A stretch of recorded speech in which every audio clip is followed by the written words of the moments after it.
my God, what's that up in the sky? It's a bird. It's a plane. No. It's the Dr. DC Double Dose. It's just a podcast comic books. It's the Dr. DC Double Dose. Welcome, residents, to Dr. DC's Double Dose. My name is producer Richard, and across from me is the doctor himself. Hello. Coming in tepid. Yeah, baby. We're drinking Chardonnay. For the first time. Yeah. It's literally the first time you and I have shared a drink of white wine. Not like we're drinking one glass of white wine. We've had glasses of white wine ensemble. It's the first time we've done that since the infamous Docmas 2. It's true. And the white winening. And I split basically one bottle between us. These right are now, these heavy pours. Yeah.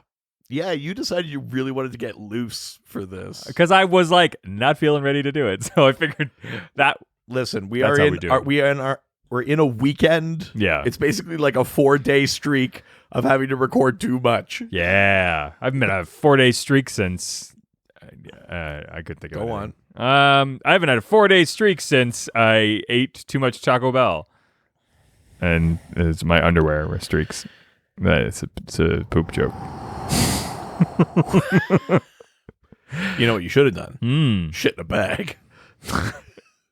You didn't shit into a bag. Yeah, that's right. I've never done that either. Oh, no. Uh-oh. No, not like that. Not again. Jesus Christ. No, you picked it up like a dog.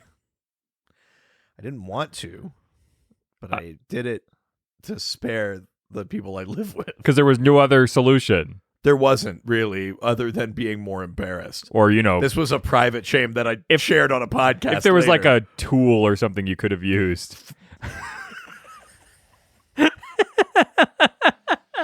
Listen, if I had known the widespread popularity and acceptance of a poop knife. I mean, acceptance is a strong word. Acceptance. So I've been going back and forth with a pawn shop in town today. Oh, really? I thought we gave up on them. We did. Did they go like, wait, you're the first person to ask about these forever. Come back. Well, this is what happened was they were like, well, like we need to evaluate them. And I was like, sure. They're in your shop. I know. Because you haven't doesn't make that my problem. So they were like, we need to evaluate them. And that was a month ago. And I was like, all right, well, whenever you do, let me know. And we'll figure this out. And so then I messaged them today because I'm like, it's been a month. And I was just curious. I'm like, have you evaluated them? And they're like, not yet. And I was like, well, $200 and I'll take them all off of you. Yeah.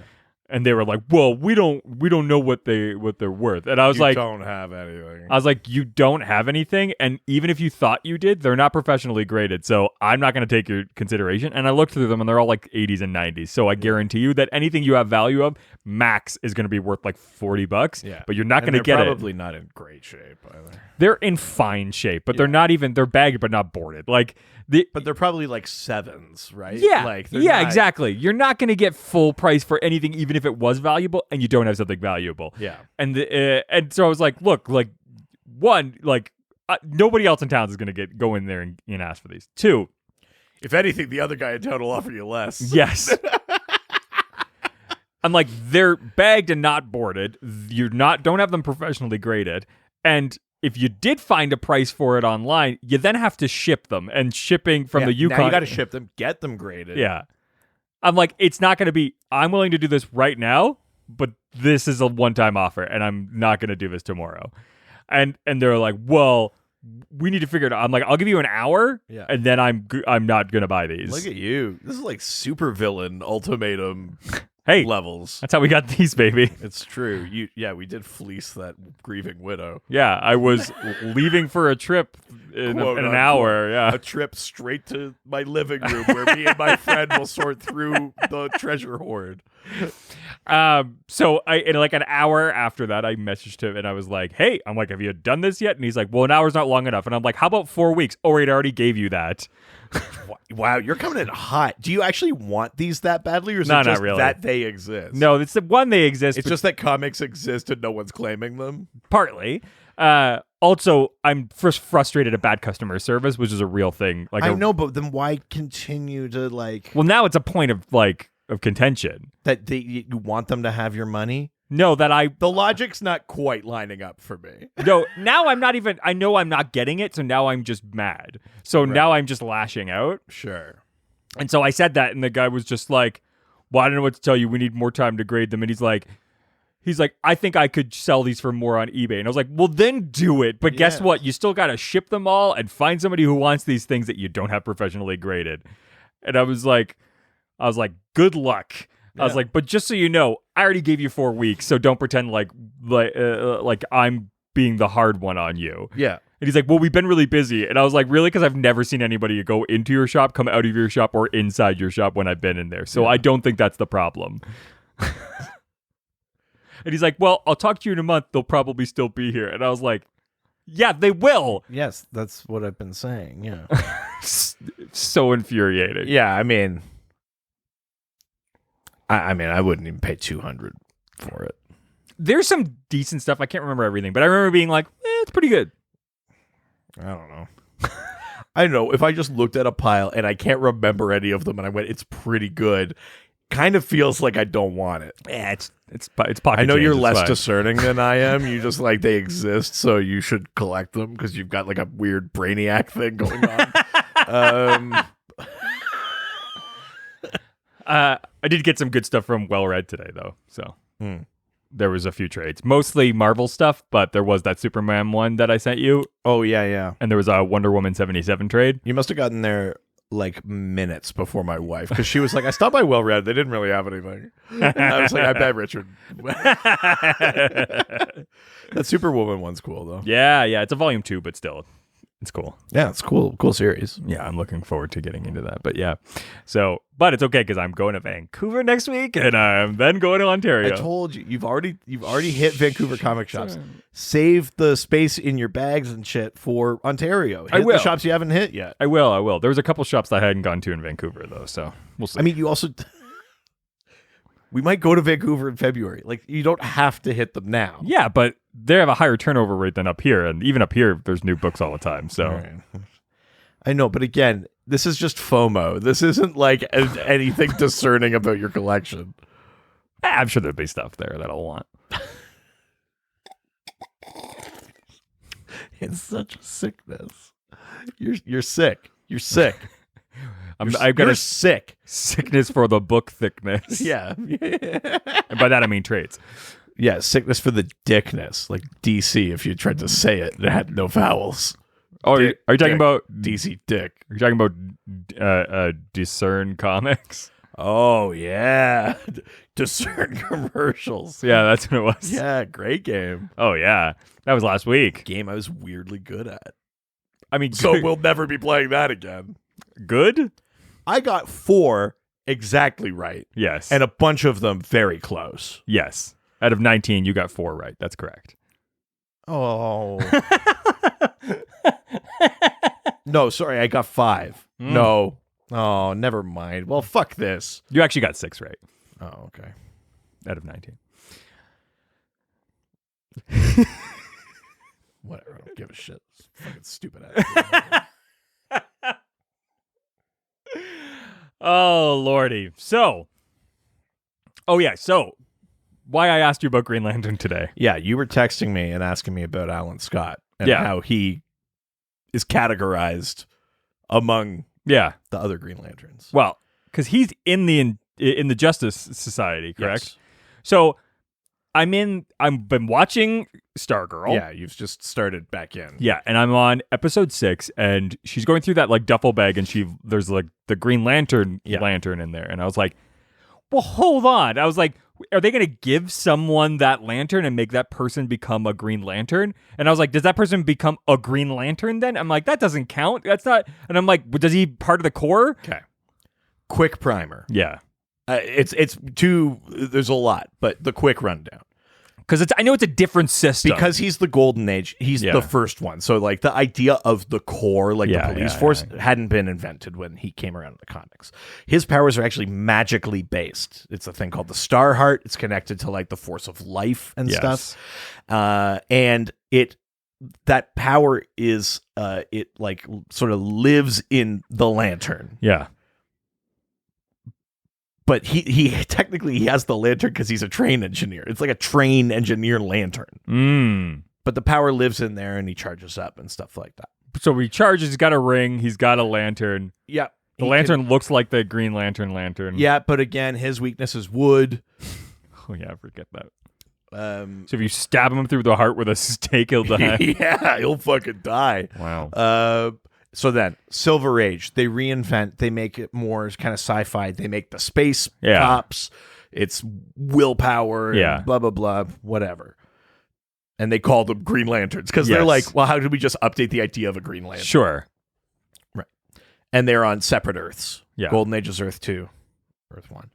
When they're finally on one Earth again, then there becomes this very convoluted backstory that way back 1,000 years or more. Yeah.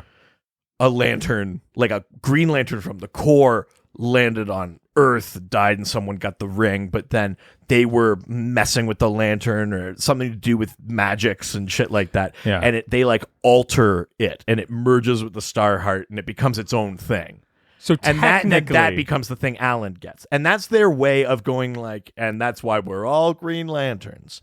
But really, truly, Alan's is a different power. He is sort of regarded as an honorary member by the core. Okay. But really, they are not the same. Okay. That makes a bit more Because his power is also hereditary. Jade has his power just because she is his daughter. Oh, interesting. Like, without a ring. I mean, she's also been a Green Lantern. Yes. But the point is, like, he has a different power set Yes. than the Green Lanterns do. Okay. That explains things. It's, it's messy in the way that lots of retcons are, but the short version is Alan Scott is magic, and it's a little bit more about, like, the force of life. Yes. And the core is willpower, and they are separate things. But they kind of go like, oh, this guy, he's an elder statesman. We give him, like, the honorary. Does he still wield constructs? He could do constructs and shit, but they're magic. He's not channeling, as far as I remember, he's not channeling the power of will. He's channeling the Starheart, but he can do constructs and shit. Wouldn't that make him more powerful then? Yes. Okay. Fair. Alan Scott is crazy powerful. Well, now I'm even more like, what's going to happen if they bring a lantern on to the JSA? I don't know. You have to keep watching. Okay. I'm enjoying Stargirl. Yes. Yeah. It's good. It's a good show. It's been a lot of fun so far. I accidentally watched like a bit of season 2 just because I clicked on the wrong thing, and I was like, "Oh yeah, this looks fun." I was like, "I'm gonna give it another chance," and I'm glad that I have been. Nice. It's been a lot of fun. So we're talking lists, baby. Yeah, we're gonna list things. So I always think after all these years, are we more smooth than we were then? And then you do something like that, and I go, yeah, we still got it. We got it more than we've ever gotten it. Yeah. Yes. Yeah, we're gonna make lists. I think we had 2 different ideas of what this episode would be. Yes. Yours was very structured, and mine was like first thing that comes to mind. That sounds like the 2 of us. Yeah, my idea was like one of us just shouts out like a category of like top 5, and then we just have to come up with. Yeah, the challenge with that is things. I have a hard time recalling information. Yeah, so do I. No, you the whole point of this podcast is that you don't. Uh-oh. So I did 2 things. I created 4 lists. Okay. I actually made 2 because you talked about Yes. it. I normally wouldn't make any. Yes. So Okay, great. That's me meeting you in the middle. So I made top 10 lists for my top DC heroes Sure. and my top DC villains. Yes. And then I also made top 5 lists of just general favorite like comic book heroes and top 5 general comic book villains. Okay, not just DC. So just including Marvel. That's the reality. Right. Who falls it within that list. So that's what I did just for funsies. Nice. Yes. So That's pretty solid. All right. And I came to an interesting realization that we'll talk about when we get there. Okay. Ooh. Yeah. But do we want to start with our top 10 DC heroes? Or do you want to do villains first? We could do villains. I just realized Okay. I have 9. I'm going to put one more in there. Yeah, that sounds about right. You fucking throw it together at the last second like every stand-up you've ever done. Yeah, and I'm crushing. From what you said. So, let's Fuck you. I just like to spice a little doubt in there just to make sure that you're still on your toes. Get fucked. So, number 10. Yeah, well, I need to come up with 10 and Okay. decide if they're 10 or not. Okay, I will tell you what. You go. Are you just do your list and then I'll just do mine? Yeah. Yeah, sure. My number 10 is Harley Quinn. All right. Though technically not really that much of a villain anymore. Here's what I'll say. I'll tell you right now. Yeah. When I was making my heroes list, Mhm. a bunch of like kind of ex-villainy characters didn't make it because they're not my favorite heroes. Fair. And then when I made the villain list, You're like, oh, this is where they can live. I was like, oh, they're not really villains? villains. They didn't make that list. So they're either. just in the ether. So there's some like big characters that that kind of slipped through for me. Wow. Yeah. All right. And it's not that I don't like them, but I was just like, well, I guess you're. Neither. Or like, I do think they're heroes, but they don't crack my hero list. So now it's just like. Yeah. But if you were just like characters, they may fit in. Yeah, you know what I mean? Yeah. Fair. I mean, so. And I also noticed a lot of them female characters. Because I think there's been a real push for a lot of those female villains that we Oh, are you kind of saying anti-heroize them and I'm stuff like sorry, that? I'm confused. Are you saying that you made a list of your favorite things and women somehow just don't end up on the list again? No. Don't worry. There are women on the list. I'm just saying those particular kind, like a Harley or stuff or like a Poison Ivy or things like that, because they're in the weird, like moral gray middle zone. Didn't make it. Or is it just like the other times where you forgot that you could include women as part of the list?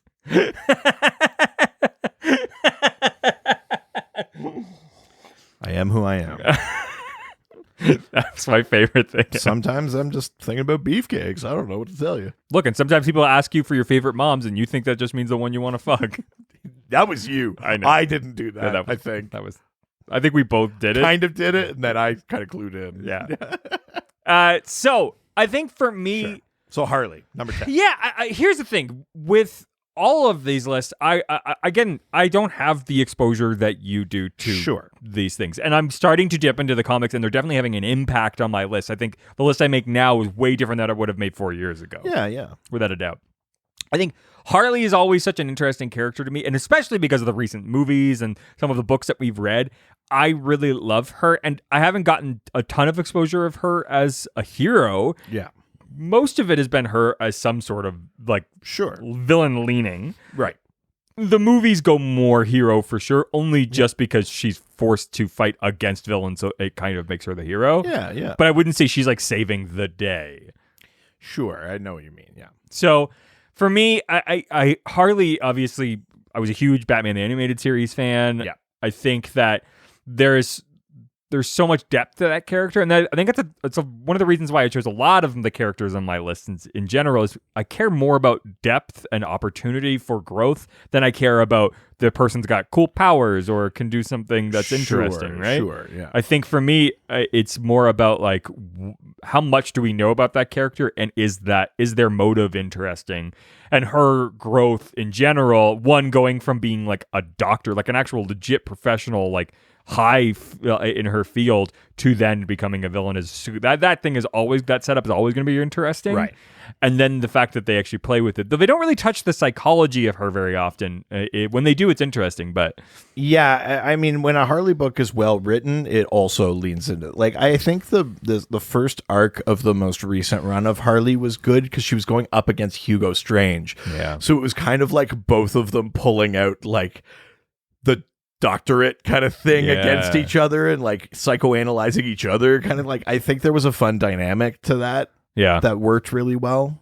Yeah, a good Harley story finds a way to have that in there for sure. Do you want to go back and forth, or do you want me to just go through mine? We can go back and forth. Sure. Yeah. What's your 10? Yeah, I've always had 10.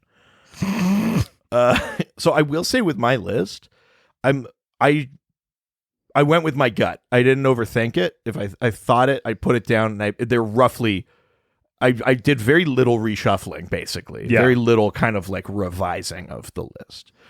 And so it's definitely not, it doesn't represent my general like desire to see weirder, like a weird breadth of things, but it's the ones where it's like when I see them, I'm like, oh, fuck yeah. Yeah. So It's the gut reaction, too.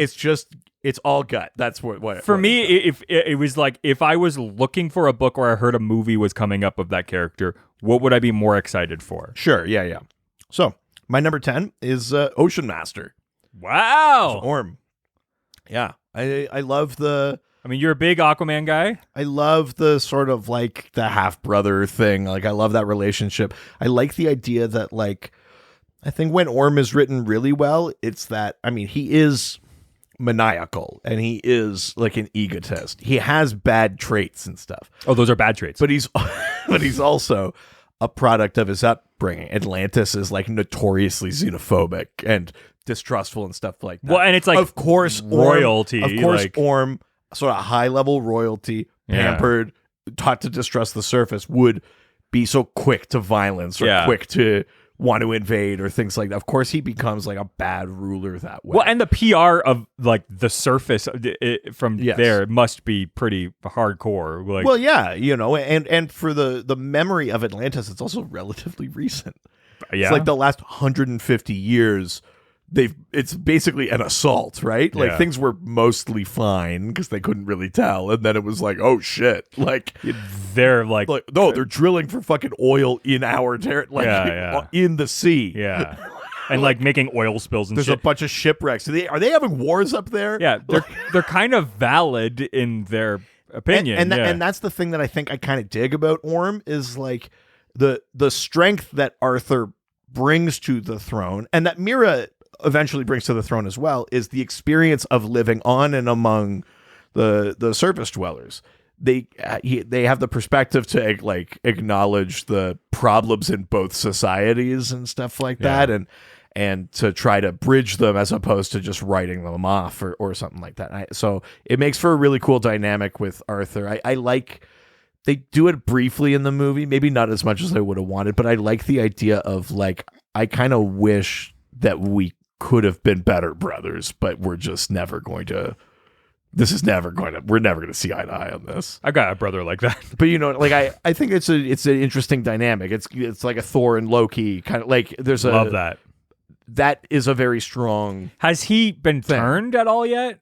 Like Ocean Master? Yeah. There's a great like arc for Ocean Master where he actually like a Loki level sort of like where turn. he actually like lives on the surface. He has a family. He like starts like. Oh, I like he starts that. like living with this like woman and her child, and he's like sort of like they've sort of adopted him in as like this kind of husband father figure in that. But again, then there's this moment where he kind of goes like, "No, Atlantis is mine," and he just leaves the family and walks into the sea, and you're like, "Jeez, it's really good." I like that shit. Is that what happened to my dad? I mean, he might have walked into the sea. I doubt he's ruling Atlantis, though. No, I think that's what it is. Yeah, I'm Aquaman. Smash cut to body floating into the Atlantic. Nope, there he is, being an ocean master. He's sleeping because he's an ocean master. I overfed these men. I love that so much. All right, my number 9 of my top DC villains may surprise you. Okay. Scarecrow. Interesting. It does. I mean, high caliber Batman villain maybe does surprise me a little bit. I think here's the thing. Every time what I like about Scarecrow, one, much like some of Batman's best villains, doesn't have a power. He's a chemist at the end of the day, but like and a uses psychologist. Uses fear. Yeah. Which I think, and anytime that he shows up in a thing, you're like, there's going to be a weird fear toxin like moment that's going to happen, and some crazy ass shit's going to get shown, and we're probably going to see the Waynes die again. Wow, they really managed to pull that together every single time, though. So, kind of no matter who the villain is. Really. I loved the version that we got from like the Dark Knight. Yeah, I mean, Batman Begins I like because that is a movie that hasn't gone full Nolan. Yes. That is a movie that is still kind of comic booky. Sure. And I like him in that. Mm-hmm. Yeah, there's a good Scarecrow arc happening right now. It's called Fear State. Is the sort of big kind of Batman event that's happening with Scarecrow. And the thing that I liked about how it started is that it was just him putting scarecrows around town, but they didn't have bombs in them. Yeah. He wasn't releasing fear toxins. He wasn't doing anything. But you could see like the city go on edge and like they were declaring martial law and shit. Yeah. It was like he hasn't done anything. Yeah. It's kind of like I really like that shit. I think that character is so interesting. I love the version in Titans right now. Right. Yes. I think that it's, for me, it's his only ability is like he can scare the shit out of you. Yeah. He's not powerful. He's not a good fighter. Yeah. He doesn't have any of those other things too. But he's manipulative, and he like wields fear in this really interesting way. Because the thing about like great reflection of Batman. Yeah. Like the best Batman villains. Yes. Batman uses fear because criminals are cowardly and superstitious. And Scarecrow turns that on him. Yeah. It's like, well, you are afraid too. Well, exactly. Yeah. The thing is like, I was fighting between him and Sinestro, right? Because Sinestro wields fear as well. And I think for me, the big difference is like, that's all he has. And I always think that's really interesting, right? Yeah, he's able to look so terrifying when he uses this like toxin to be able to do that. And I don't know. It's something about that has always stuck with me whenever he shows up in movies and TV shows and comics and stuff like that. It's always like a really cool like visual that you're going to get with that. Like I think that's the thing that kind of pulls me a little bit more. Definitely. That's a cool number 9. Yeah. All right, my number 9, Zod. I was wondering if he was going to end up on your list. General Zod kind of surprised me actually that he ended up as low as he did on my list. Yeah, but I mean, yeah, what a great villain. Just almost the exact opposite of your pitch for Scarecrow. Is that he is just power. He's like got everything Superman's got. Not only the Kryptonian powers, but also like he's trained as like a soldier. That like a physical prowess, but also like just the power of like his confidence and determination. Like he just is right as a leader in his head, right? Like he is a leader. People follow him. They'll die for him. Like it's he's just everything about him is about power. And he's the exact opposite of Superman. He is a man who did not always have that power, but always had power. You know what I mean? And Clark is someone who has always had enormous power. Yes. But doesn't do anything with it. And like that is such a I mean Zod's just always fascinating that way, but also I like the idea in Man of Steel, the thing where it's like, no, like my sole purpose, the reason I was created is to preserve Krypton. I will burn any motherfucking planet to the ground if it brings Krypton back. Like the idea that it's horrible, but technically to him, it's doing something good or noble or worthy or whatever. I mean, that's always the thing that makes villains really compelling. Yeah. But yeah, Zod really works for me because he's also just fucking scary. Because part of it's not only that Superman has power and doesn't use it that way, but also the powers that Superman does use, he uses with care. Yes. And Zod doesn't do that. No. So it's just power unleashed. And that is a very scary concept. Well, and he was like trained since since he was a child to be a soldier. Yeah. Where did you train? On a farm? Yeah. But like, that's the thing. Like, the big difference is Clark has been trained his whole life to use his powers, but doesn't really know how to fight. Yeah. I mean, listen, Superman can fight, but I take your meaning. He is not like a Krav Maga master. No, like that's what I mean. Yeah, like, he's got a lot of power and can like throw a punch, but like, how often do you see him like doing like spin kicks and shit? He's not a martial artist. I would argue that Superman has fought enough that he counts as a fighter, but he is not, like a martial artist. He lacks that, like the discipline of that training and, and just the calculation of military that training, sort of even thing. military psychology, military training. Like he hasn't done any of that stuff. Yeah. So it's like the only like theoretically Zod should be more powerful than Superman. You know, and then for Superman, like Zod's a great adversary because like there's probably a part of Superman that's like, can't we get like you could teach me about Krypton? Yeah. Like we could bring Krypton back in a fashion, just not your way, but like you've lived there. You could impart this shit to me and he won't do it. Like I think there's something really good about that. I mean, now it's very interesting because their dynamic has shifted a lot. Yeah. Because they've sort of buried the hatchet now. But yeah, I love Zod. I like the stories, like the Goku version of the Superman story where it's like he's sent us to Earth to eventually take it over. Is that what happens with Goku? Yeah, I think he was initially supposed to take over Earth. Oh and doesn't. shit! But so I like that. Like Zod shows up and he's like, "Why are you not like the leader here?" And he's just like, "Because I'm human." And he's just like, "No." Well, yeah, Zod is like, "But you're so powerful. Yeah. Why wouldn't you?" And he's just like, "Because they're good." He's like, "No." He's like, "We need to make this into Krypton." Again, like Ocean Master, I like that he has a sort of cultural. Not saying that Krypton is like this, but Yeah. certainly the Not all Kryptons. the military kind of guild or whatever. He has this mentality where he actually like he doesn't get it. Yeah. Where it's like, but you're more powerful. You are in charge. He goes, no, I'm not. He goes, but you're more powerful. Yeah. Like I don't. I think we're saying the same thing. Doesn't compute. Yeah. Yeah. They're the same pitcher. Yeah. Corporate wants you to find the difference. Yeah. So, yeah, great choice. It's funny that neither of us have had the same person yet. Like we haven't had somebody on. We the haven't list. done the thing, I guess, where we say if we have them higher. Well, because I don't think we have. Oh, really? You don't have Zod anywhere on your No. list? Do you have Harley on your list? No. Scarecrow? No. Well, there you go. Oh shit. So let's see. I'm assuming this next one you will have on your list. Okay. But I think you may be surprised on how high on this list this character is. Well, I mean, we're at 8. It's not Yeah. that high. Well, we'll see. Okay. My number 8 is Joker. My number 7 is Joker. Wow! Yeah. Whoa! Here's the thing. If we weren't so fucking inundated with Joker, I may have him lower. I kind of had to divorce myself from it. I really tried. I truly don't think Joker is the most interesting villain. He was never going to be number 1 on my list. never. But I was like, I got to a certain part of the list. I was like, well, it's Joker. And then I was Yeah. like, oh, is it? And I was like, it is. Like, just because I'm sick of him being misused or overused Yes. doesn't mean he's not like a great villain. Yeah.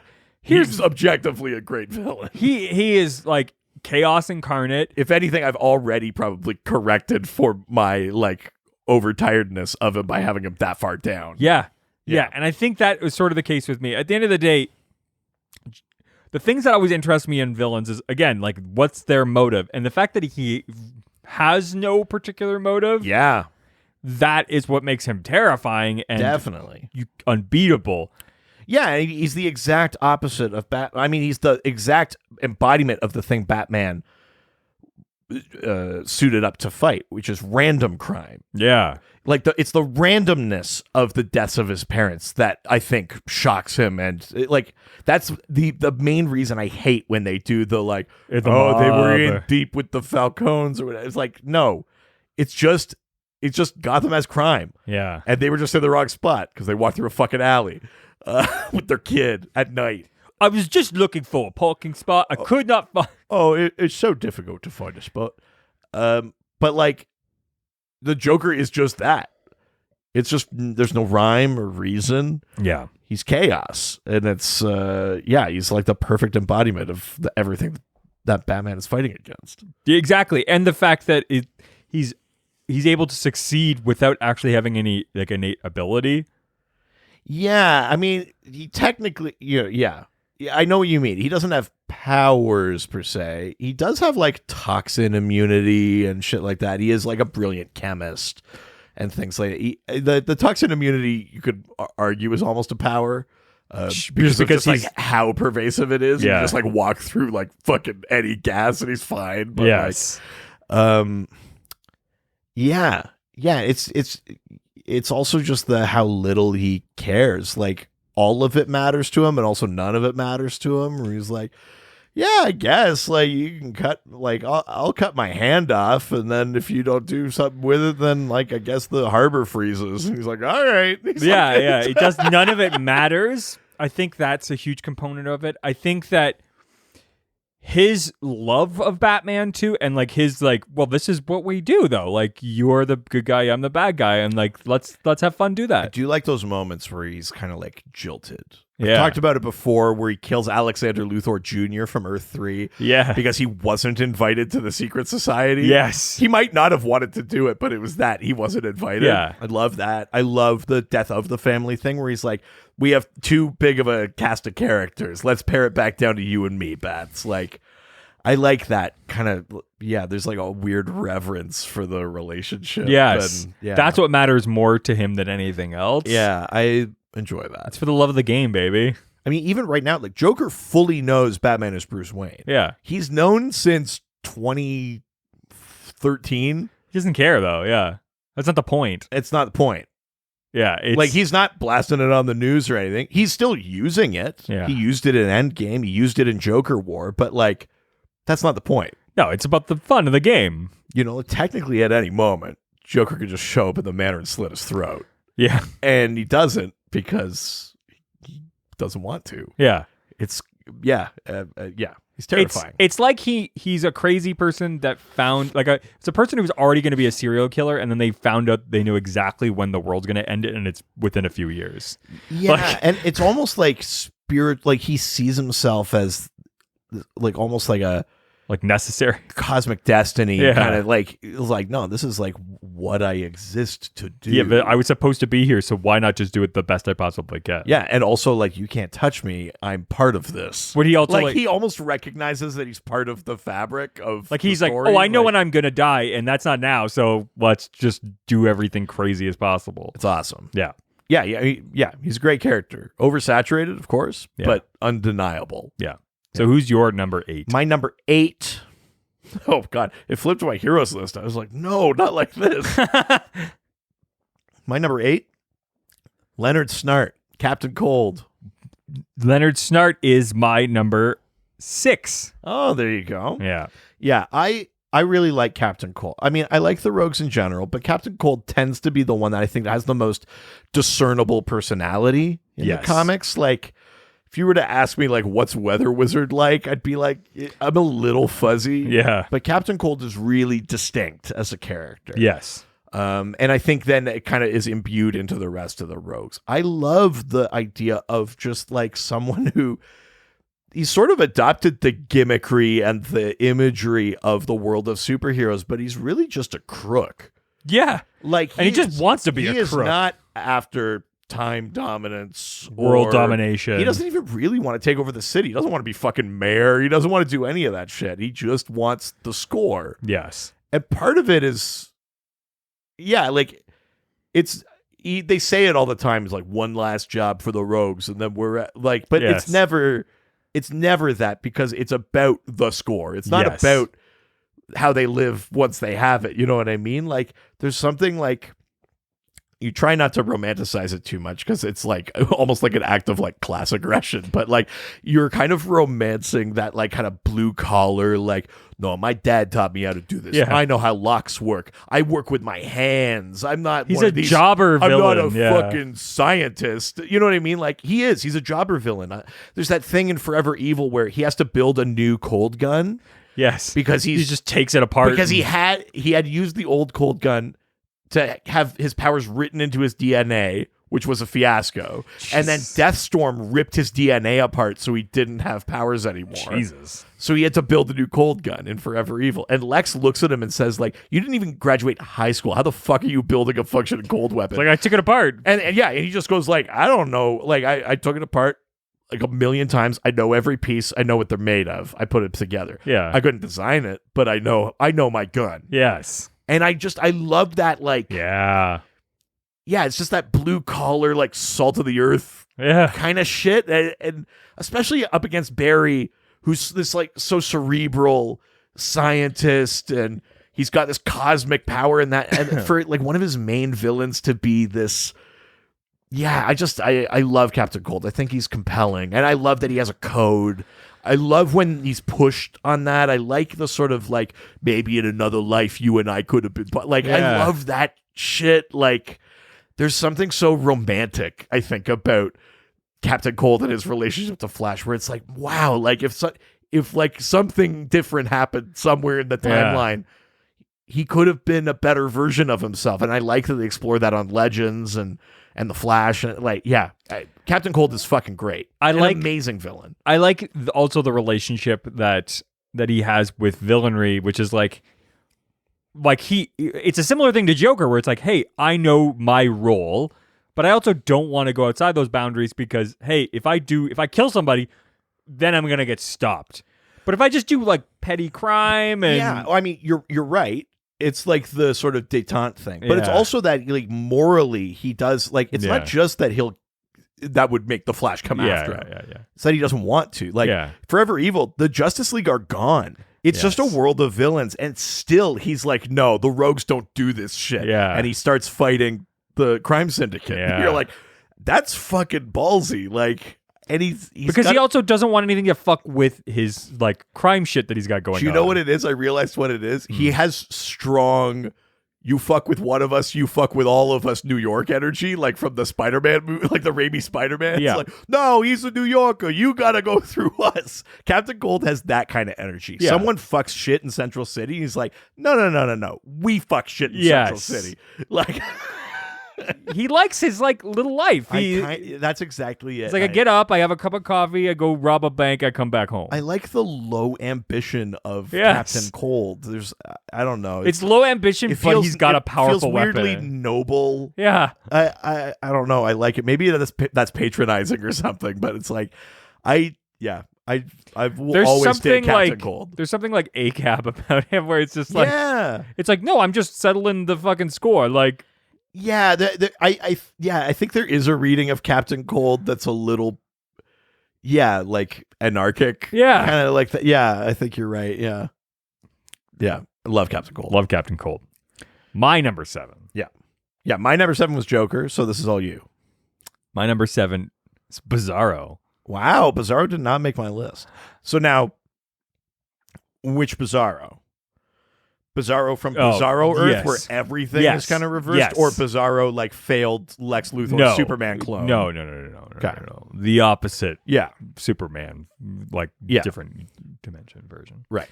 I think.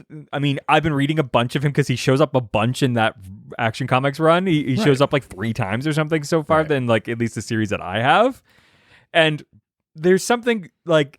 Where he's like not a villain, but it's the good version on his planet. Yeah. Like something like, but he's sweet. He kind of reminds me of my dog. Like there's the thing that I like on the Bizarro world where it'll be like someone's about to be like crushed by something falling. Yes. And he'll show up and take the thing and swing it and throw it. And he'll go, I saved you. And then in the background, it lands on someone else. Yes. And I fucking love that shit with Bizarro, where it's like the version. It's like only technically doing it. Like, it's not even a fully opposite. It's just like, it's just bizarre. It's just, I think that's the thing I like about Bizarro. I every time that he shows up on anything, I'm like, this is going to be fun. Yeah. Like it's weird. It's opposite in really fun ways, like what I've read in the comics, like that one book that's written backwards, like that. So much of the way that they use Bizarro when they use him right is fun. It's true, yeah. He's such like a ridiculous character that is bad but isn't at the exact same time, and I think you're right that he's like a rambunctious puppy off leash kind of thing. He reminds me of Earl. Like he reminds me of my dog. Yeah, he's destructive and chaotic, but not intentionally. Not necessarily like malicious at heart. Yeah. He's just big and dumb and that's what he does in his world. Yeah. It makes my heart smile. It's true. Bizarro can be very feel good. Yeah. I always, so far, everything I've read from him and seen from him is like, he's fine. He just, all Superman can ever do is just try to like help him and teach him. Yeah. And think that's such a weird way to treat a villain. Like every time Bizarro shows up, Superman basically gets a call that's like, your dog is in our yard. And he's like, fuck. And he's like, you can't dig up the flowers, buddy. Yeah, all right. Okay, hold on. Can you just call him? Like, if you can grab his leash, like, grab his collar if you can. But don't get too close. He bites. But I'll be over. yeah. Jesus Christ. Just give me 1 sec. He's going to probably... I'm just getting out of the shower. I'll be there. Yeah. And I love that relationship to him. Yeah. It's such a unique villain that no other character like that exists. Yeah, because he has like a weird amount of like responsibility for Yeah. him. Yeah. There's no other character like that in comic books besides Bizarro. He's such a unique idea. Yeah, I know. Yeah. I can't think of any other character that exists. I'm sure there's another example, but he's such a clear distillation of it. Yeah. You're right. It's like, because what is the solution with Bizarro? It's very seldom that he should go to prison. He's not. It's more like, put on the bathrobe, watch your stories, let's Yeah. calm down. You've had a rough day. Like, okay. I mean, you don't want to do this because it feels insensitive, but I think in Superman's approach to Bizarro, there is a reading about like, Bizarro can be read as like developmentally challenged. Sure. Yeah. Which is not the point because he comes from a world where that is not the case. No.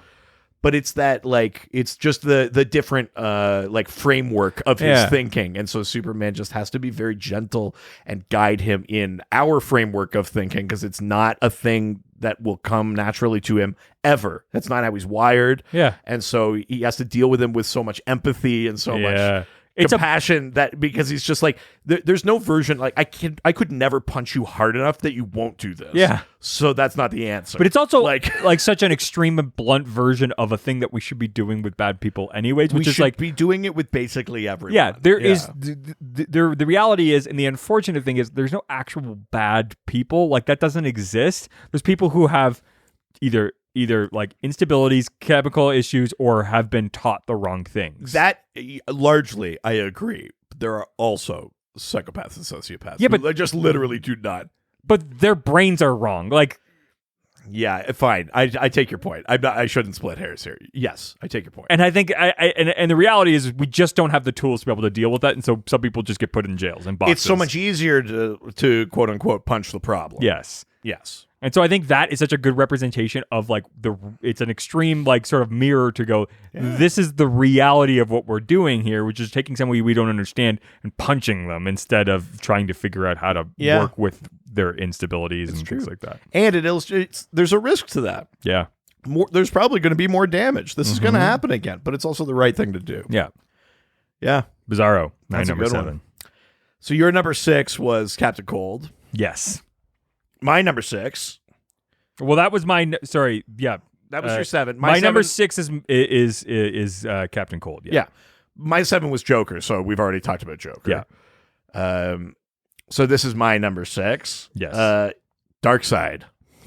Oh, Darkseid is my number 3. Yeah. Again, maybe I thought Darkseid would be higher, but again, it's like who are just my favorite villains.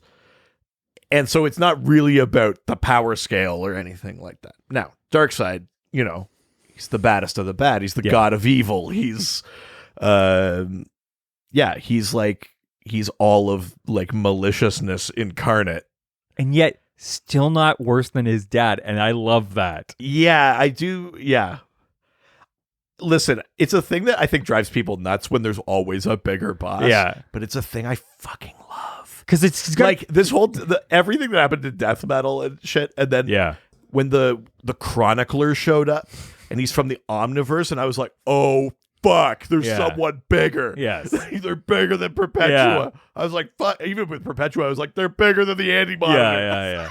every next step, I'm like, oh shit, yes. But I mean, Darkseid though. Yeah, I love that he's like literally evil incarnate. Yeah.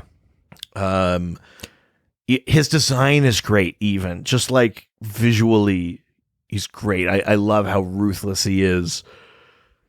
And also, depending on who's writing him and what area you're talking about, there's also this kind of weird, like, coy streak in Darkseid that I really enjoy. Like someone that, like, he plays with his food kind of thing. Yeah. Like, he's not only like a great strategist and he's moving the chess pieces, you know, Yes. proverbially into position, but it's also he like revels in the misery and the anti-life equation. Like, well, yeah, I mean, he wants the control, but I actually think it's the getting of the anti-life Yeah. equation that I think is probably better for him than just having it. Yes. Everyone just listening to him, I think, would be not enough. You know what I mean? Like, everyone just being Darkseid isn't enough. But that's why he doesn't want to conquer worlds. He wants to crush them it's to like dust. it's watching the failure of people to stop him getting and releasing the anti-life Yeah. equation. That's the shit. Yeah. You know, like, Because he doesn't take over places and make them fall underneath his rule. He Here's just the thing. gets rid of them. well, this is just it. You don't see Darkseid doesn't have like an apocalyptic empire. No. There aren't thousands of planets. Because he doesn't need an army. He just, I mean, he does, but he can just take them and leave. Yeah, like, yeah. He's just strip mining resources and shit like that. He's like imperialism without the artifice.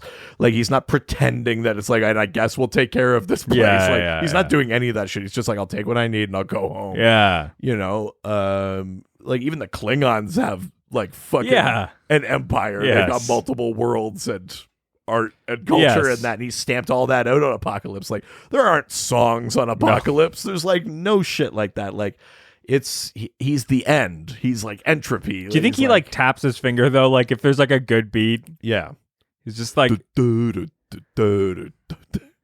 doesn't. Darkseid loves Uptown Funk is where I'm going with this. Yeah, obviously. That's the one song that will exist when the world is destroyed. Uptown Funk you up. Yeah.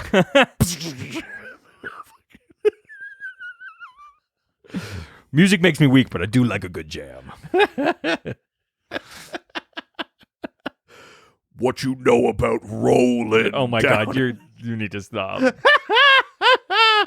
But yeah, it's Darkseid for me. He's a physical threat. He's an existential threat, and basically, even if you kill him, he'll never really go away. No. He's like sewn into the fabric of the cosmos. Yeah. There'll always be a dark side of some. He's persuasion. Genghis Khan too, so he just like fucks a lot, got kids, like Yeah, I mean that's true too. Like He doesn't not have kids. Yeah. yeah, all right, that was your number 6. yeah. My number 5, Okay. Mr. Freeze. Wow, real love for bat villains in this list. I mean, not intentionally, but like this is where I'm at. Mr. Freeze. All right. Mr. Freeze, I think his story is so tragic. I mean, obviously it's the one version that we really got like that, which is from the animated series. But now it's moved over to the comics. Yeah, it's funny that it's only been since like 1992 that that's been part of it. Before that, it was just like, I don't know, he's got a nice gun. But he's got a good like thing. I mean, it's an excuse to do bad. Yeah. For sure. Like he doesn't there's other ways that he could solve this problem. I did this for you. It's like, did you try anything else? Yeah, did you try helping instead of hurting? Like so but for me, like it's all in service of this like love, and I think Totally. that it's rare that we see any other villain that does that, right? Like that does all of their things because they love someone rather than just because they hate somebody. Yeah. It's an interesting perspective shift that I think is really unique to him. Well, yeah, and I love like the sort of the poetry of like he's doing it for love, but he himself is both literally cold, but he's Yes. also become emotionally Yes. cold. Like, Yes. that it's only, as you say, an excuse. He's intellectualized love. Yes. He is actually not really feeling it anymore, but he's just like, this is why I do what I do. Like, I'm a terrorist. I was trying to do Michael Ansara, like the guy that does it in the animated Yes. series, but yeah, it came out like that. I can't get over my idea to put him on Doom Patrol. I mean, Mr. Freeze, yeah. Weirdly high profile for that team, but 100% would fit in. Yeah. Totally. Leads the team, I think that's the key. He becomes I was the about new. to try to do the voice again. I'm not going to do it. This is me, Mr. Freeze. Some people call me an Iceman. All right. So that's my number 5. My number 5 is the cheetah. Ooh, cheetah. Cheetah. I realized after I did it, that's where it was going. This wine's hitting it. It's nice. Oh, baby. yeah, Barbara and Minerva really, really like a really important villain, because otherwise Wonder Woman didn't really have anybody. Well, that, and then also, I think there's a lot of, Wonder Woman's been written by largely men over the years. Totally. So a lot of like the sort of mythos is built by that. A lot of it's been reclaimed and repurposed and recontextualized in a way that I think is good. And I think the thing that intrigues me about the cheetah is that there's sort of this inherent, really problematic element to her that I think they've never like solved, but they just acknowledge, and you go like, yeah, that's fucked up. Yeah. Which is, she gets her powers from this god called Urtz-Kartaga. Mm-hmm. And Urtz-Kartaga, basically, like, she's supposed to get power or whatever, but because she's not like virtuous, she's not a virgin, it's corrupted, and she becomes this sort of cheetah monster in pain and shit like that, and hungry and all this kind of thing. So it's like punishing her for her quote unquote impropriety. And that's always been a weird problematic element. It's like, oh, you go bad, you go evil because you're like not a virgin or shit like that. Yeah. But I like the recontextualizing of it's just like, but like, who made you that? Like, a dude did. Yeah. You know what I mean? Like, I do think there's like they like took it and then they were like, it's still not her fault. Like, the cheetah is fully a victim. She's a villain. She does bad things. Those things she is accountable for. But her existence, like the thing that has driven her to those things, is not her fault. No.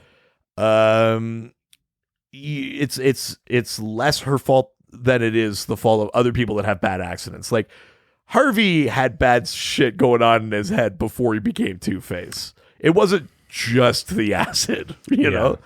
But for Barbara, like, it's this thing that's sort of imposed on her in this shackle, and occasionally she's given the opportunity to break free of it, and sometimes she kind of works through it, and she and Diana are kind of partners and friends again, and then it always kind of claws back in that sort of pervasive way that, like, misogyny and patriarchy don't die. Yeah. Like, it's kind of like a bad part of her origin, but they work it so well, and she's just so sad as a villain, because it's just like, this shouldn't have happened to you at all. Yeah. Yeah. Okay. My number 4. Okay. You just mentioned him. Okay. It's Two-Face. Oh, fuck. Yeah, I mean, here's the thing. And maybe it's colored slightly because of Long Halloween. Right. Very fresh. Yes. But I think for me, it's fucking like Bruce Wayne's friend. Yeah. Yeah. I mean, in some ways, that like the same thing that makes me like Cheetah is like, you fail your friend. Yeah. It's more personal. Yeah. For Bruce. And we all know that the personal stuff hits him harder. Yeah. Bruce famously great at compartmentalizing. I think for him, he was like, this is because when he shows up as this fucking DA, it's like, oh, this is going to be, I don't have to be Batman anymore. Like, someone can come in and do this right. There's a way out for him where he's like, I'll work in the darkness. Yeah. You work in the light. Gordon, you're here too. Yeah. You're sort of like a in-betweener. We kind of technically need a cop on our team. Yeah. You sort of like do what the two of us say to do. Yeah. You pick up the pieces when we're finished. It's true, though. Like, Harvey is kind of like the potential for a better way out. Yeah, because I think like that was the idea, right? It's like, oh, you will make justice actually work, so I don't have to be Batman anymore. And I think having him turn sort of like improves to him at least that it's like, oh no, this is the only way. It proves one final sort of step for him where it's like, oh no, justice doesn't work, like policing doesn't work, like the system doesn't work. And also like this city will tear down anyone. So only someone already in the dark like me can't get torn down. Yeah, exactly. Yeah, like it's like good people don't survive here. Yeah. That is kind of And so I think it just makes him so interesting. Yeah, he's been done very silly, I think. I still do, like the Long Halloween version's good, but it's like it often becomes more silly because of the sort of the pitch of Two-Face is so fun to not do that too. Yeah. Well, I mean, Just fucking Batman Forever with this Yeah. like bisected layer and Oh, yeah. everything. That he has two like Yeah. sexy ladies and here's like raw meat, but Yeah. like, oh, here's quail eggs. Yeah, It's like it's that's just not really like- what the Two-Face Yeah, is. that's not opposites either. It's not like yeah, quail eggs and then raw beef. Yeah. You know, the bad and worse, I guess. Yeah, Two-Face is a good one. Very Yeah. tragic. Yeah. Yeah. Great story. All right. My number 4, Yeah. Black Manta. I was wondering how low he would end up for you. Yeah, Manta was my number 4. I mean, great character. I love a character with like one goal and one Yes. goal only. But it's a goal that's so hard to He's- achieve. There are some, I would argue, similarities between Manta and Joker. Not Really? in their approach necessarily, but Manta and Joker basically both only exist as antagonists to the hero. Sure.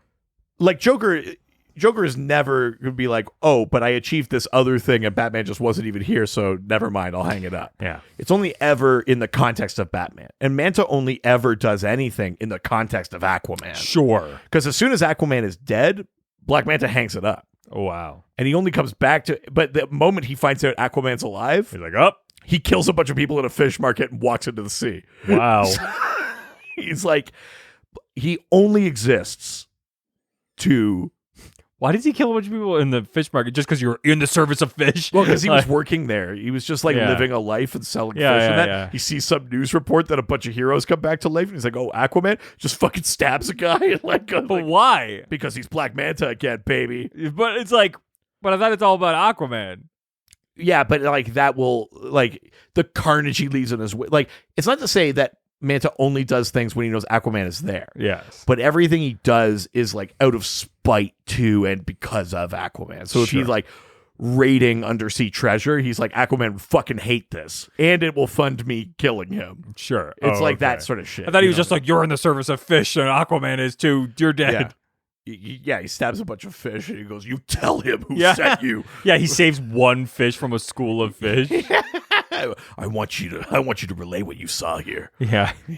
But I'm just a student. I'm in a school of fish. Black Manta threatening a fish. It's really Just funny. like wiggling it in front of him.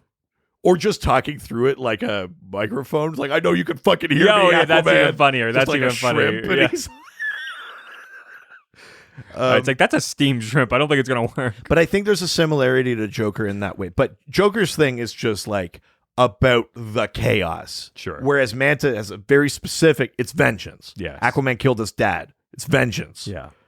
I mean, that's a relatively more recent retcon, but it was always very personal. Yes. You know, in the 70s, Aquaman or Black Manta killed Aquaman's kid. Yeah. Like, all that shit.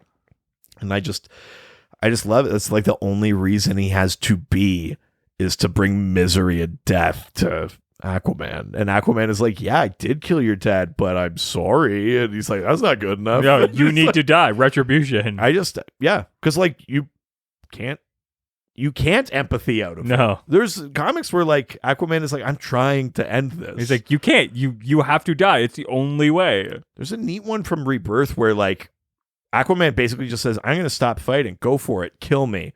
What are you going to do? Yeah. Like he calls his bluff. He's Really? like, I won't defend myself. Kill me now. What are you going to do? Yeah. And Manta kind of like freezes and he's like, because he can't conceive of Actually getting what he wants. life without Aquaman and getting what he wants. Like there is no satisfaction for him. Jeez. Yeah. Because it's not going to bring his dad back. He won't do anything. Yeah. Yeah. Crazy. Yeah. I like it. So we already know my number 3, which is Darkseid. Right. So my number 2. Did you already do your 4? Yeah, it's Two-Face. Oh, right. Sorry. Yeah. Okay. So my number- you're number 2. Is Oh, wait. I have a number 3, though. I haven't Oh. done a 3 yet. sure. My number 3, Yeah. Reverse Flash. Thawne is my number 1. Oh, shit. He made it to number 1, That's eh? my number 1. Wow. I Well, it was 3, Barry, for me.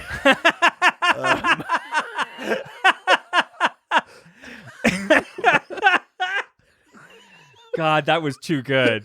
Did that why you did it? No, but it really worked out. Here's the thing. Thawne specifically is who I'm talking about, but I'm assuming that's a version. That's who I'm talking about too. So many villains are bad in the present day. Thawne is bad through this guy's entire life. He dedicates his and that person's like Barry's entire life to ruining it. Yeah. Like to literally like all of the bad points of your life, it was this one guy. But also it's like there's something kind of snarky about it. Like it's like petty. Yeah. Like it's not always like violent. It's like, remember when you stubbed your toe? Like, remember when I moved your arm and you didn't catch the softball, you didn't make the Yes. team, and Yes. it changed the course of your life? Yes. It's like that shit. You're like, what? What are you you spent 25 years like going to the past and moving one like freckle or whatever. Like it's it's like the Jim and Dwight thing where he's just like, yeah, I put all of I kept putting coins inside the phone so that, and then I took them all out so you would lift the phone up. I mean, like, it's truly deranged. Yeah. Yeah. That's kind of what I love about him. It's like, one, I fucking hate you because of what you've become. And it's also like, I hate you because I hate you. Yeah, because yeah. I'm supposed to hate you. Yeah, because yeah. That's what I am. That's my job is because to it's hate destiny. you. But also, I could change time, but not mine. Yeah, no. Like I've fallen into this is my path, but now so I'm just gonna fuck with you for the rest of your life. Yeah. And you won't know it's me until I finally tell you. Yeah. I love that so much. I love that it's just like, I'm going to fucking kill your parents and you're not going to know until way later. And then you're going to go back and realize that you have to kill your parents. Yeah. Or I'll kill one. Maybe I'll kill the other. I don't know. I could just push you down the stairs too, once when you're 7, and then you'll be afraid of heights or whatever the fuck. Like, it's so fucking... Like, sometimes I'll kill your mom. Sometimes I'll like make you allergic to something. Or I'll make you kill your mom. Like, yeah, it's fucked up. Or I'll make me kill your mom. Like, yeah, like there's so many levels to it. I agree. It's he's my number one.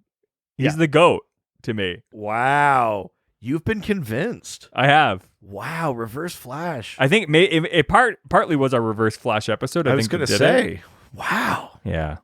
Well, there you go. That was my number 3. Wow. It was 3, Barry. So sorry, who's your number 2? My number 2 is Lex Luthor. He's my number 1. Interesting. Okay. I mean, yeah, give your pitch for Lex. I mean, it's a lot of the things we've talked about, elements that are in other villains. The pettiness of Thawne. There's a pettiness to Luthor. The like specificity of like I'm putting it all on this one guy when it's really not about him. It's not. I mean, Luthor was already an underhanded businessman, undeniably successful, and sometimes legitimately offering public benefit, but never without gain for himself. Yes, yeah. You know, and I mean, sometimes that's fine. Like, yeah, we've got all sorts of shit streaming, and we also made Bezos rich. So, like, real world Lex Luthors exist where you can get something good out of them while also, like, you find out he's exploiting labor and bad shit is happening, all that kind of stuff. And Luthor is that. And then to have him, I mean, the arrogance, the ego to be like, it's just me and the alien god who could do anything. The two of us, we are the binary. Like, it's just like, just an uncontrollable ego. And then he pins it all on him. And then that, like, the layers of psychology to this. Oh, It's just like all of his legitimate trauma, all of his manufactured trauma, all of his like fake excuse shit, puts it all into Superman. And then sometimes he realizes that like the thing that he wants, all the adoration he wants, he could get by being good. And he does that. Sometimes he's legitimately good. And then he finds a different thing and it changes his like, I think I love how calculated he is, where he's like, no, it actually serves me to be good. Yeah. So he does it. in a way, I mean, it's the most evil thing is to not have any sort of morality of your own. But what's interesting about him is that he's just always chasing this one thing, and he can rationalize himself in and out of anything. He's got such like a kind of fractured view of himself and of the world. He's a sociopath. I mean, he's Ted Bundy. He's charming and can and empathetic and can and brilliant. Yeah. Like truly brilliant. And Superman points it out, like he could have been the savior of the human race. He could still be.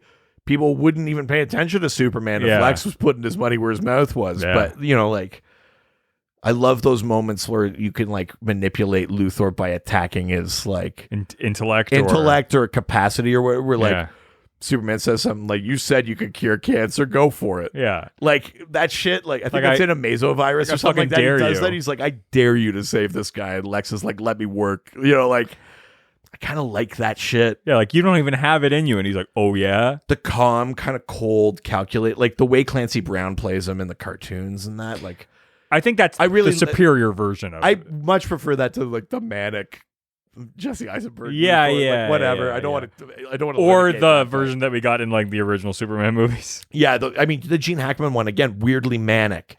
I think I like that. Oh, Superman. Oh, Superman. Can you give me your peanut butter recipe? Ha! Deliciously creamy. That's really why I like Lex Luthor. Yeah, because his love of peanut butter. Yeah, because he wanted Superman.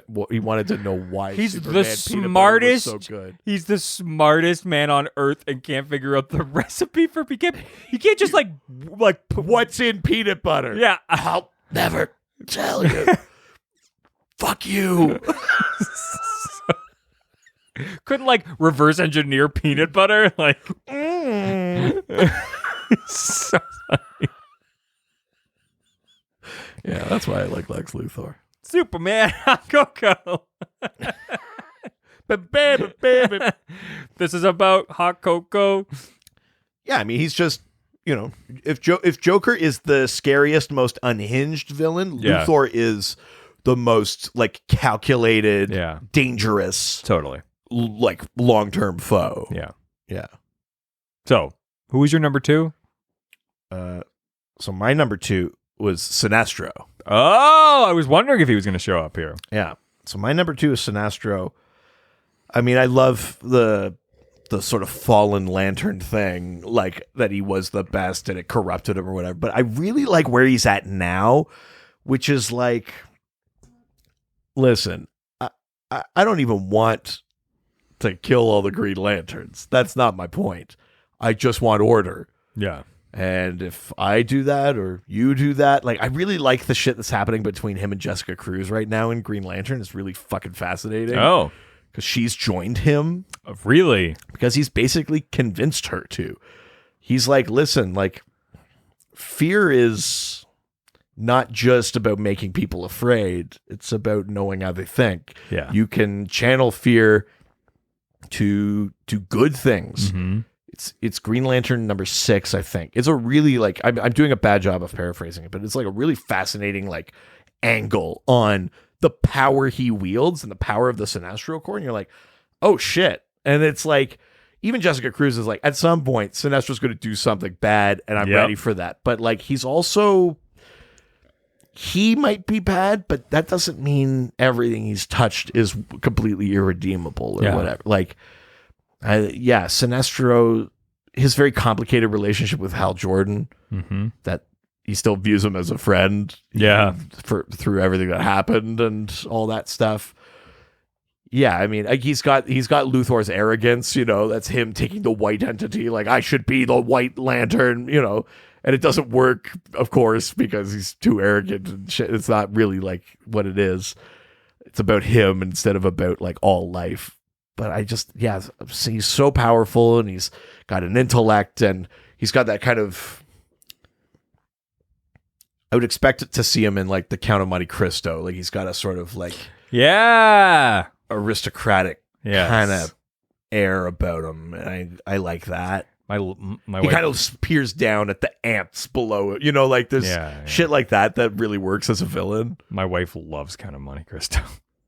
It's a great story. Yeah. Like which specifically the movie? Yeah. Like the Guy Pearce one or No. whatever?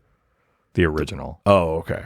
The very old one. Because there's one from like the 90s that might have Guy Pearce in it. No, it's like a 60s or 70s version of it or whatever. Okay. Yeah. I like the Count of Monte Cristo. That's a good one. Mm-hmm. All right. So kind of like just to have a top 5 of if I was going to include Marvel, because I kept thinking about Marvel villains. Right. And here's the thing. Not wholly, but like overall, I kind of think Marvel might have better villains. I think DC has better heroes. I kind of think Marvel has better villains. Really? Except for... I was going to say, I thought it was like the opposite problem. DC's got like the villains, and Marvel's villains are kind of like, yeah, whatever. With like a handful of very notable exceptions. They're kind of like, but maybe people connect more with Marvel's heroes than they do with DC's because they're so like and for me, mythological or whatever. I'm like, Marvel's heroes are just like an excuse to do some shit. But so I just wanted to quickly run through them. Sure, yeah, let's have it. So if I included Marvel, so this isn't just my top 5 Marvel. I was just like, if I included Marvel, where would these DC villains sit? Right. So I just did a top 5. So my number 5, Lex. Sure. My number 4, Galactus. Really? Galactus is terrifying to me. Maybe it's the ocean thing. Just the idea of him. Yes. I was going to say, like, I mean, I certainly haven't read enough Marvel, but like, I don't really know about Galactus's like personality. Like beyond the fact that he just shows up and eats your planet. Like, what's his deal? Yeah, and I don't really know. I don't have a background on it. For me, it's just so fucking terrifying. Right. I'll read or watch anything with Galactus any day, anytime. Have you been watching What If? Yes. Yeah. Oh, so you didn't like that? No. The thing I'm thinking about. Yeah. Yeah. Number 3, Green Goblin. Right. I mean, holy shit. I mean, I'm also a Spider-Man stan all day, but now here's not to blow up your list. Is Doc Ock on this list? No. So you put Green Goblin above Doc Ock? Because here's the thing. I think I'd go the opposite. Here's the thing. Doc Ock from the game, I think 100%. But also from the movie. But like the Doc Ock from the comics isn't that same relationship. Is it not? No. Oh, well then what the fuck? Yeah. The like closeness that they have, I don't think is the same. Oh, really? Well, then they should move that over to the comics because it fucking works. It worked in Spider-Man 2 and it works in that goddamn game. And it may be in some, but I don't think like the full, like if you go through the whole history, I don't think that's always been the case. Oh shit. But Green Goblin, I mean, it's fucking like it's Harry's dad. Like, you know what I mean? Like it's. And isn't Harry also Green Goblin? Yeah. In the comics? Yeah. Because like Norman's the original, but doesn't he like in the kind of, I know there's retcons and shit, but in the original one, doesn't he die relatively early? I think he and might. then Harry takes over. Yeah. But I think it's sort of Green Goblin in general, which is like the thing that's like what makes good Spider-Man villains is like that relationship to whoever is the Spider-Man at the time. Right. I like what they're doing with the Ultimate, where they made him like a monster instead. Is that kind of like the version that we get in Spider-Verse? You know, the Green Goblin, and that one is like a monster. Yeah. Is that how he is? In Ultimate. Oh shit. Yeah. Which is crazy. But like that big and shit. Oh, crazy. Yeah. Which I think is really cool. But also just like he was like a father to him. I'm something of a monster myself. I knew you had to do an impression. You can't do this to me. Number 2, Magneto. Magneto would definitely make my Holy list. shit. I mean, fucking Jesus Christ. I mean, so valid in his argument. Like, yeah. I mean, increasingly difficult to put him on a villain list. Yes. Yeah. Yeah. It's like persecuted people's like. I mean, Magneto, in a minority. Magneto 100% would make my top 5 villains. Yeah. Absolutely. Totally agree. But my number 1 is still Thawne. Right. I mean, I would probably, if I had read more, I'd probably throw Doom in there, but I just haven't read enough. I know. That's the thing. I'm kind of only going off yes other people talking about specifically Ryan. Yes. I know. As I'm excited to read more and change my opinion. Yeah. Magneto, definitely. I suspect Doc Ock would make probably a top 10. I'm not sure if he'd crack my top 5 because I think DC's got real strong villains. But okay. Yeah. Do you want to do heroes now? Yeah, let's do it. Okay. Top 10. I'll start with my top 10. Sure. My number 10 is this might upset you. Okay. It's Aquaman. I think we're done here. Is that that's your number 1, right? That's my number 1. Yeah, I figured it was. You son of a bitch. Here's the thing. He made your top 10. I'll take it. I haven't read any Aquaman. I have some, and I'm excited to get into it. I haven't really read it. Fair. I like the movie. Other than that, it's the only piece of Aquaman that I'm like, fuck yeah. It's that one movie. Sure. So it's just not enough for me to go any higher. That's fair. He made your top 10. I'll take it. Do you want to do the pitch for why he's your number 1 though, or do you want to wait till you're done? I'll go for it. Okay. A child of two worlds. This summer. Born of the sea, raised by the land. Oh yeah. Fucking Icelandic folk song. It's like fucking Eowyn singing when her brother dies in Lord of the Rings. One change that yeah, it's the one change that I'm like, it's bad. It's a bad change. It's so funny though. It's such a fuck you to be like, I know that everyone loves this, but fuck you. Oh god, that's really funny. No, I mean I like the duality of Aquaman. Sure. I like someone destined for something royal who, even when they get it, are not suited to it. No. And that's not just that his subjects don't 100% love him because he's trying to enact change and stuff like that. It's also that the throne sits poorly with him. Like he also has a calling beyond the petty squabbles of politics. Yes. You know, he's like, I'll be a leader, but I don't want to like. There's an intense responsibility to be a monarch, and I think he's up to that call. But it's the other shit, and I love the idea that like it's his destiny, and he hates it. It's not. It's the opposite of like those like a Princess Diaries, where it's like, and I was always I learned how to eat with a spoon, and now I'm the leader. Yes, it's the opposite, where he's like, no, like I understand. Like the responsibility and shit like that, but this is not it. I have a higher calling, a bigger purpose, a greater sort of task ahead of me. And I like that Aquaman, you know, I mean, all heroes fuck up. It's part of the storytelling, but I feel like Aquaman fucks up more. And Fair. It's not like silly fuck up, like whoops, like he's not doing. But like Aquaman is hot headed. He'll make the wrong call. Yeah, he's quick to temper. Like he's not necessarily like. Are you saying that you see something in him? He's not a great that you see in yourself. He's not a great mentor. Him and Ollie both are not great mentors to their sidekicks. No, I don't. Quick to temper.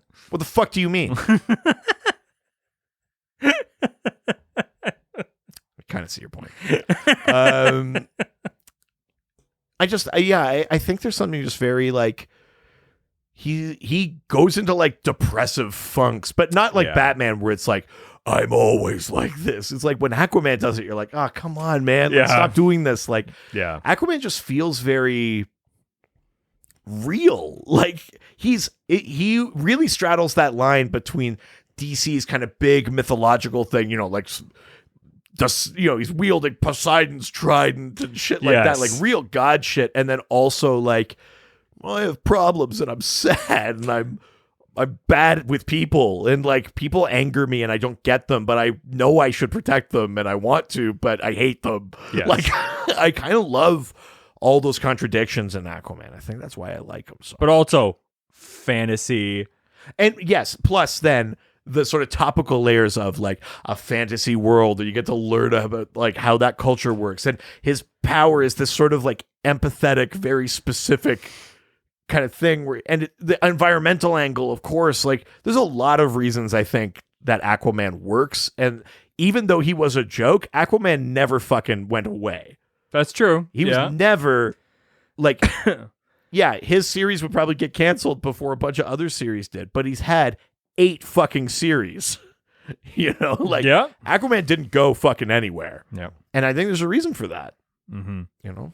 Yeah. And there's a bit of like, I think, like, I wonder. It's the natural force thing too. I know he doesn't control water, but there's something kind of like, I think, really visceral about this guy that comes out of the sea and he puts the trident in the air and a fucking shark jumps up. Like, I think there's something like, holy shit, he's like connected to like the ocean, and there's something real primal about that. I feel like if registers. Now, I don't know where she ends up on your list, but I feel like if Wonder Woman was created now and you were just getting into comics now, she would be your favorite character, because it's like, it's all of that stuff plus like the like Roman history stuff too. I'll tell you right now, we're not there yet. I'll talk about her later. Yeah. Wonder Woman's number 3. For me. Yeah, because I'm like, she's way up there. Because even more than Aquaman, like all of the stuff that you're into is Wonder Woman is way up my list. Yeah, like the longer I've been reading Wonder Woman and going back and reading old Wonder Woman, I'm like, oh fuck yeah. Like I would 100% have been a Wonder Woman stan the whole time. Yeah, had it not been so poorly written for so long. And if I had been reading them. Yeah. You know what I mean? Yeah, because that feels like right up your alley. Plus, I fucking love Wonder Woman. Muscly woman too. So, number 9. Sorry. Oh, wait, your 10. What's your 10? Oh, right. My 10. Batman. What? Batman's my number 2. I went with my gut. Wow. I will say right now, this does not mean I don't like Batman. Jesus. I like Batman. Holy shit. I read Batman. I read Detective Comics. I'm going to get Batgirls. I like shit with Batman in it. I mean, that's a lot of Batman for somebody who put it in at number 10. But I just I went with my gut, and I was like, who are the characters I love? Like, and I think my rubric was, if they announced a book with this character, how excited would I be? I mean, and so part of that skews it against Batman because at any moment I can pick up the phone and be like, I'll get this other Batman book as well. Yeah. So I think it is slightly biased that way. I like Batman. Of course I like Batman. I don't even know that we really have to talk about it. We know why we like Batman. He is a man who makes himself a hero, a contemporary with gods. Yes. His drive is like unparalleled. Yeah. Even in a version of Batman where he moves beyond his trauma, he is just so disciplined and so committed to sealing every crack in the dam of his incompetence. There's a thing I don't know, I'm going to master it. Yeah. And he does it with everything. And they're like, there's a thing I haven't planned for, I'm going to plan for it. Obviously that gets taken to extremes and shit, but like the idea of like a person, even a person with all the advantages, still being able to sit at the table with literal gods and alien pseudo gods and space cops and time runners and all this kind of shit is like, it's that, like, what an insane kind of like aspirational thing. Like if you like, it's possible, not even that it's a good idea, because like, look what it does to him, but like, you could do it. And there's something crazy about it, is why Batman works so well. Yeah. But at the end of the day, it's all about family. Like, he does it because of his family. And he loves vehicles. Oh my God. I'm moving him up to number 1. We got to call for Mr. Nobody. We got to go to Gotham. God, that would be great. I mean, here's the thing. I have to devoid myself from my favorite books, because that's not what we're talking about. We're talking about the best characters and our favorite characters. Yes. And I think that I still, at the end of the day, the thing that gets me able to get into a character is my connection to the way that they think and feel in their life experiences. And at the end of the day, I don't have superpowers. And so he has the ability to create this life out of, I mean, yes, immense wealth, but he's able to make himself among. You're the one that stayed at the fucking Gods. Fairmont. I think you relate to Batman more than you think you do. Oh, don't worry. I'm going back to Vancouver this week, and I'm staying at the Pacific instead. So it's actually slightly better. I was ripping your wife about that the other day. Yes. What am I going to say? To Holiday Inn. I look. I'm not rich, but I'm not poor. Yeah, I know you don't take the SkyTrain. Ugh. Mixed with the poors. I mean, I totally know what you're saying, though. I mean, Batman is, whether or not you're sick of him, like one of the greatest superheroes ever created. Yes. He's incredible. Yes. Yeah. It's He's mastered body and mind. how do you take immense wealth and don't become a villain? I mean, it's interesting. That too, yeah. Okay. Number 9. Number 9. Go for it. My number 9 is Swamp Thing. Swamp Thing very nearly knocked Batman off the list. And Wow. then I was like, be honest. And I was like, I like Swamp Thing, but do I like him more than Batman? And I was like, I don't. No. I am slowly like loving Swamp Thing. I've got most of the saga of Swamp Thing run, at least like the Alan Moore piece of it. Yep. And or at least that one really important chunk. And I've got like 30 books or something right now, and I'm really enjoying everything I've read. I think there's something so whenever you tell like an environmental story in general, which is kind of what it is, Right.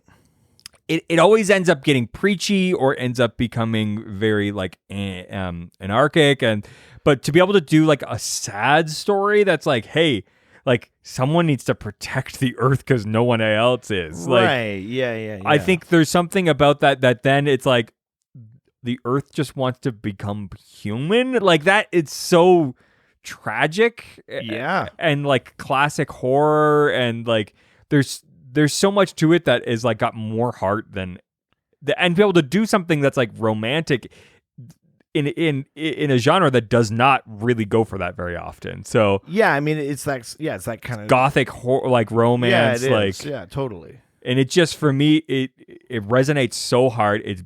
It's always beautiful. You get it like the Beauty and the Beast stuff in there. Like there's something so tragic and yet cool. And the more that we develop that character with like the green and things like that and the red, it's like, one, you get this sort of like universe that's existed before people have, because it's like the earth. Like, Right. I don't know. For me, it's just, it's such a cool fucking character that I'm like, we've only really even scratched the surface. Sure. Yeah. My number 9, Okay. Green Lantern. Wow. Green Lantern is my number 6. Okay. Do you want to talk about why you like Green Lantern? Yeah, I mean, here's the thing. I'm only just starting to dip my toe into Green Lantern. Sure. I fell in love with the Green Lantern Earth 1 book. Yes. Yeah. Big time. I really, really love that. And there's a lot about that. Here's the I think the problem with Green Lantern, there's a few things, right? One, ACAP. Two, there's so much to talk about that it's very daunting. But at the end of the day, sci-fi is probably my favorite genre. Like, it's a thing that I have a hard time finding good stuff because it's so broad of a genre. It is very. That I always have a hard time finding stuff I like. But the thing that I would, the type of thing that I would read or watch before anything else is sci-fi. I love science fiction. Yeah. I love space stories. I think it takes the thing that I'm terrified about, the ocean, and then makes it even more vast, which is kind of exciting and scary at the same time. Yeah. But then also the fact that we don't know anything about it, and which means you can think of anything, but then also to make that then realistic, which is why I love the Earth 1 so much. It's like shitty space, which I really like. Yes, shitty space is such a great subgenre. Yes, it's definitely where I live. And so then to find a thing where it's like, hey, someone's got to like protect all of these like creatures that exist out there. Yeah. And it's like, well, I guess like they're not going to band together and create a system, so somebody should, which is why I like Star Trek so much, right? Like, Right. Yeah. at the end of the day, if you start picking pieces apart of Star Trek or Green Lantern, it's like, well, wait, who said you were in charge? Like, it's Star Trek's a bit. Green Lantern imposes their authority from outside. At least Starfleet is at least like a the unity arm, of planets, the arm of the Federation. Yes. Like, yeah. And so but then they're also like, we're going to decide to tell this planet that we exist, and but then they have to join us. Like, Yeah. I like you could still find issues with both of them. At the end of the day, it's a military force, right? So there's definitely problems with it, but I think the thing that's so cool is just that it's like, hey, we're all connected, and it's diverse, and it's like everyone is welcome as long as you sort of like fit within this thing, and then to find out that it's all based on like this emotional spectrum, which is really cool. Yeah. I think that it's very interesting, and the more grounded it is, I think the more I prefer it. Yeah.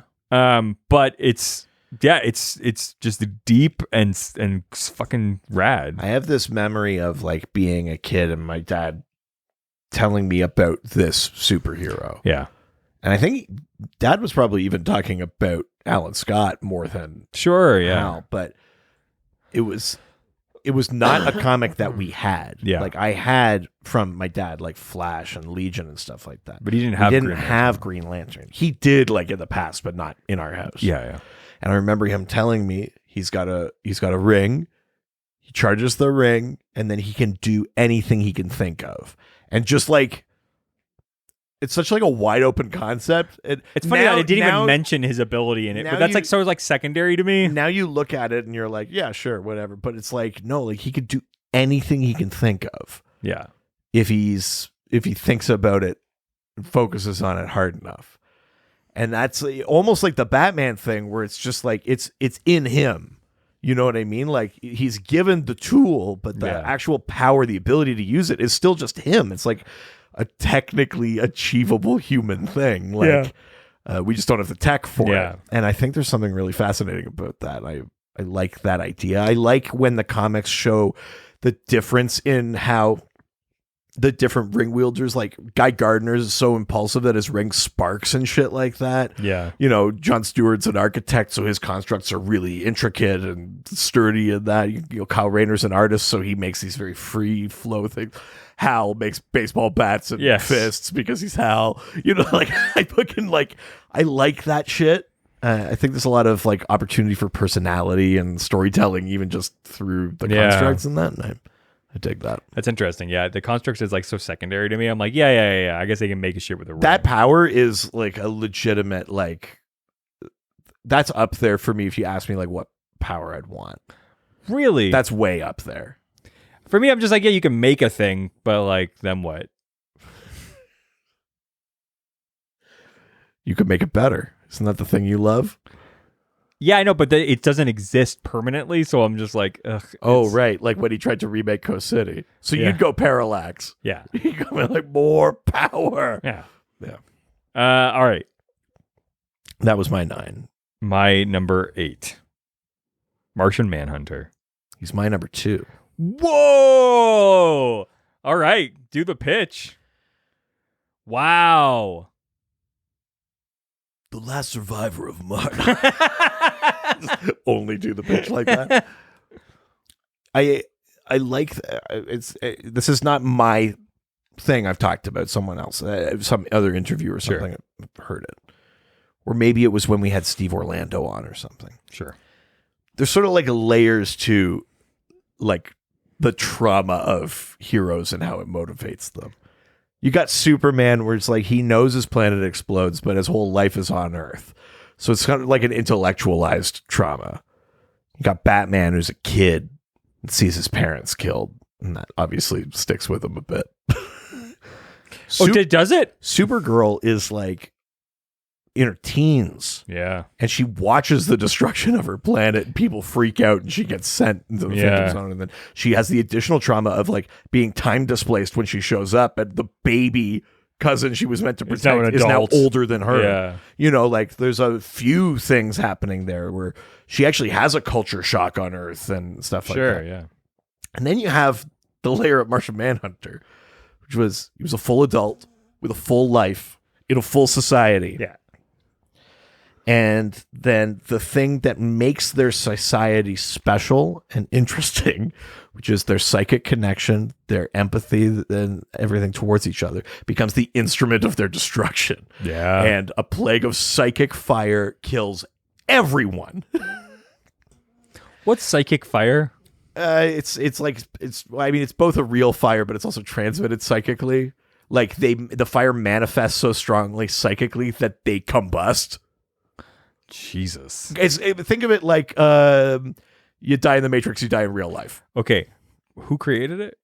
Well, continuities shift and stuff, but it was Ma'alef who's Martian Manhunter's brother or half brother. Use like a mental match. You idiot.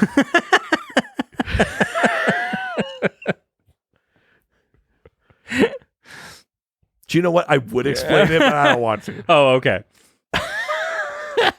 But all that shit, plus he doesn't even get to die with them. Yes. He can't save them. He's a cop, and he can't save anyone. Why was he saved? Because a random experiment on Earth by Dr. Saul Erdel is trying to communicate with Mars. The beam is weirdly altered, and it accidentally teleports Jean, but not only from Mars, it teleports him through time. Jesus. So by the time he gets to Earth, Mars has been dead for hundreds of years. Oh, yes. And the first person he meets, Dr. Erdel, has a heart attack and dies. Yes. Like, it's John's no good, very bad day. It's very funny. And so he's a complete outsider. Everything has been ripped from him. He had a full life, nothing to grow into. And it's all ripped from him. And he's stolen from it by the planet he's now stuck on. And yet he still protects it. He still learns and sees the value of humanity. He adopts it. Takes a few decades, but he gets there. He ultimately decides to protect it and serve it and be part of it and live among it. And then he's always an outsider. More than Aquaman, more than a lot of characters. He always feels, even in the Justice League, he always feels like to the side slightly. Yeah, they always call him the heart and soul of the Justice League, but he's not like them. Yeah. He's not like Batman, even though they're both detectives. He's not like Superman, even though he's not also like an Clark, alien. even though they're both aliens. He's not like any of them.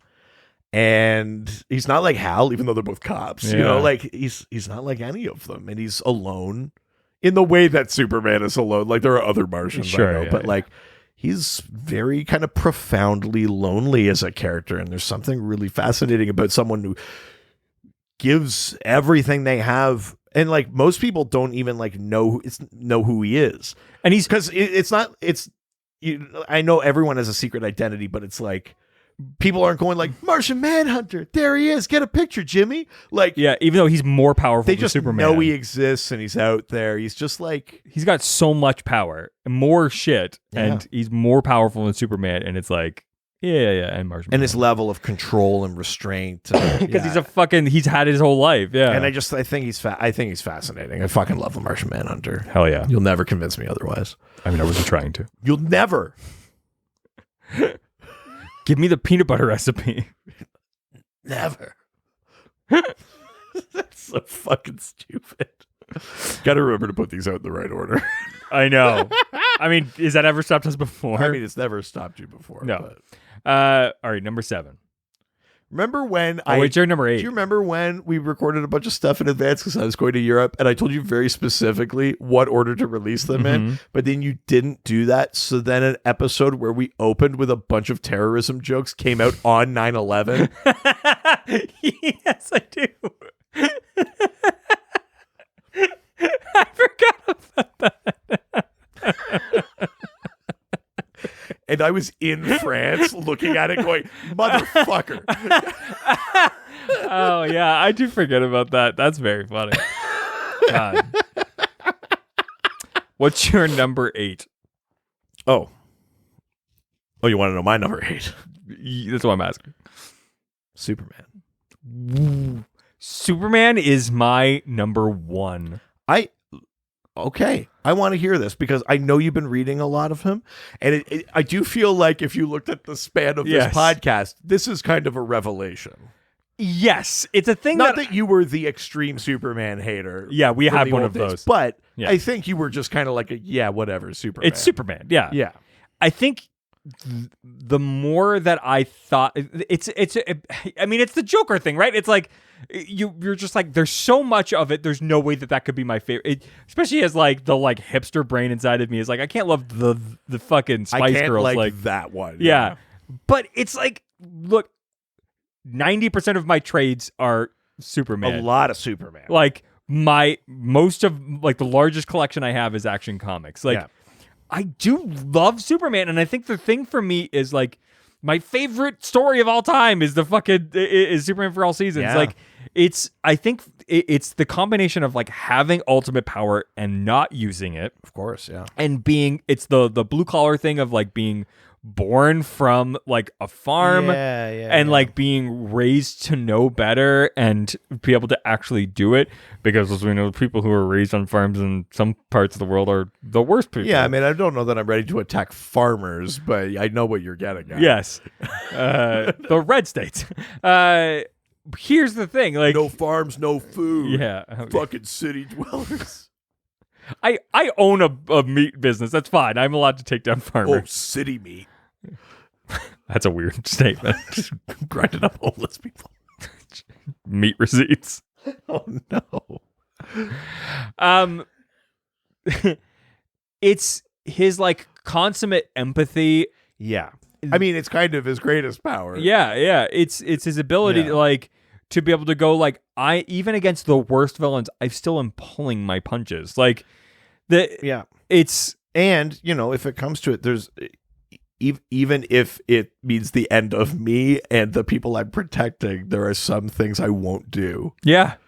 Like I'm reading like Action Comics from like the 90s, and he's still just like, hey, Lois doesn't want to be with me anymore right now.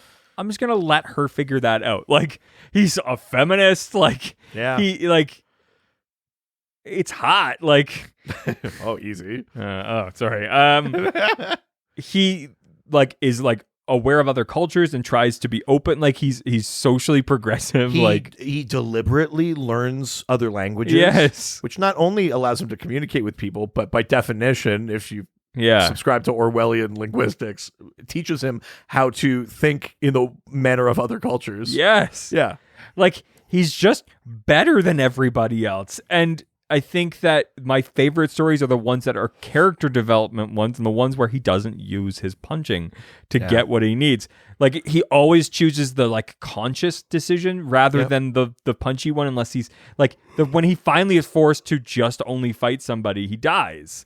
Yeah. Like yeah, I see. Yeah. like there was no other option, so he dies. Have like you read that Action 775 yet? No, not yet. You should read that.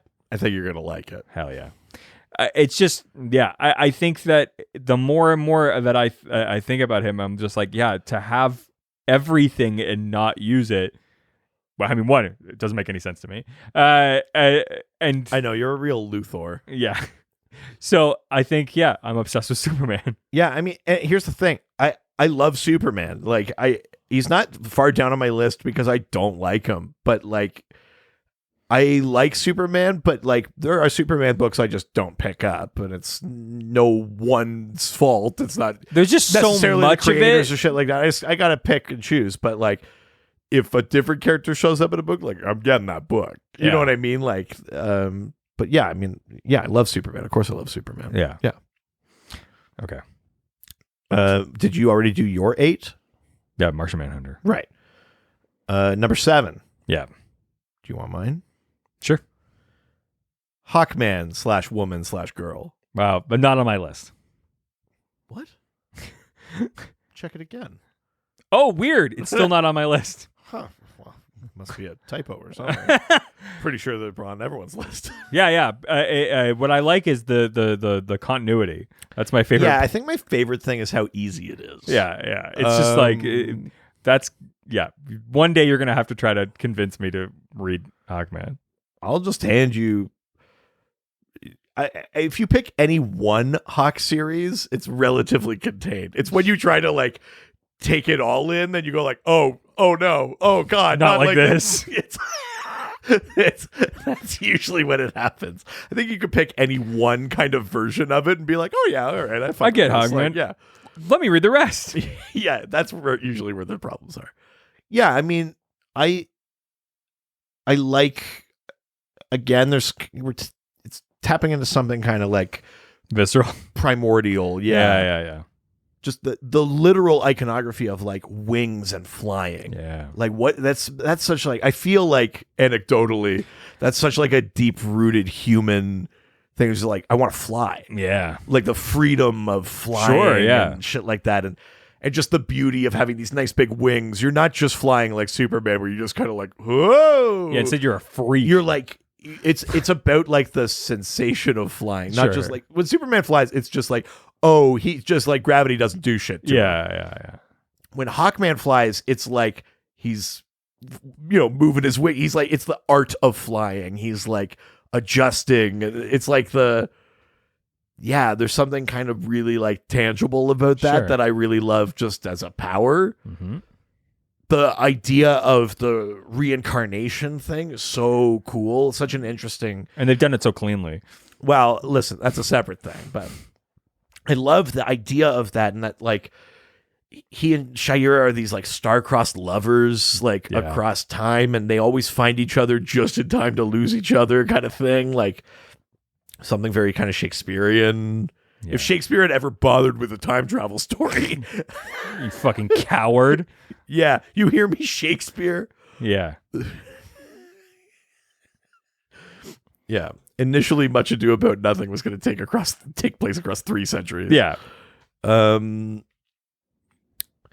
Yeah, part of it's just the design too, like just plain and simple. Like It's got a fucking mace. I like fucking looking at Hawkman and Hawkwoman. Yeah. Like they're just cool. The big wings, the cool fucking helmets, a mace or an axe, Yeah. the claw of Horus that like draws all of its gravity into it Yeah. and shit. Like I don't dig the alien Thanagar stuff as much as I dig like the sort of Egyptology kind of It's the way better story. Yeah. angle. I mean, they're technically all one thing now, but like just generally, Yeah, explain it. I like that ultimately it's like the thing at the heart even of these like very relatively violent characters is love. Yeah. You know what I mean? But it's like how fiercely they have to fight for that because how many times have they lost each other? And like, I don't know, there's something just kind of amazing about that. Yeah. I also like the way that they play it, like even in the Flash series where it's like, hey, I'm like, you're like in a relationship, and then it's like, oh wait, shit, I'm the other person. Sorry, I gotta be with this guy. Bye.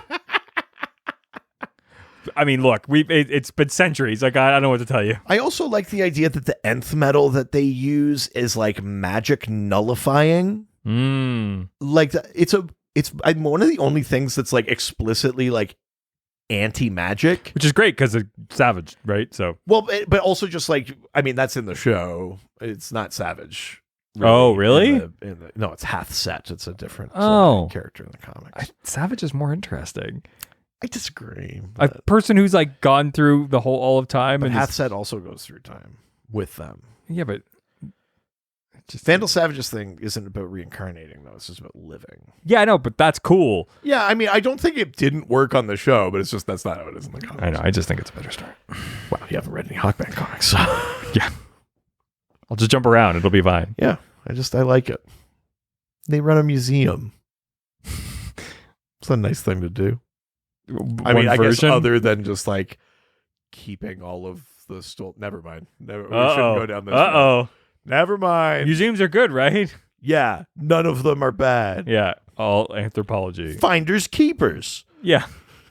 It's Is that a James Acaster? It's a James Acaster bit where he's just like, "Oh, you want to see your things? Yeah, come to our place and you can look at it." It's ours. Yeah, that's right. He does do that. Yeah, it's a very good James Acaster bit. Forgot about that. All right, my number 7. Okay, Booster Gold. Of course, I was wondering where he'd be on your list. Yeah. I thought he would be a higher. He's a little lower lower than I would have thought. But yeah, I to be honest, like just because I haven't read enough. Sure. I think the concept is really the thing that I like the most about Booster Gold. I haven't gotten enough of him. The time travel, and then also the piece where it's like you need to appear incompetent so no other time travelers go back in time to stop you. They need to think you're not the person saving it. Yeah. I love that. And I love that he's a celebrity that has to basically like become a normal good person. Yeah, or that he is Yes. a good person who has to pretend to be a vacuous celebrity. Yeah. Yeah. It's a bit of like the Bruce Wayne thing. Like, Yeah, but if Bruce had to do it. Yes. Like, if he had to go around and like punch a bunch of mobsters and then like Batman had to slip out a banana peel so people were like, well, it wasn't him. yeah. Oh, Who the fuck saved the day?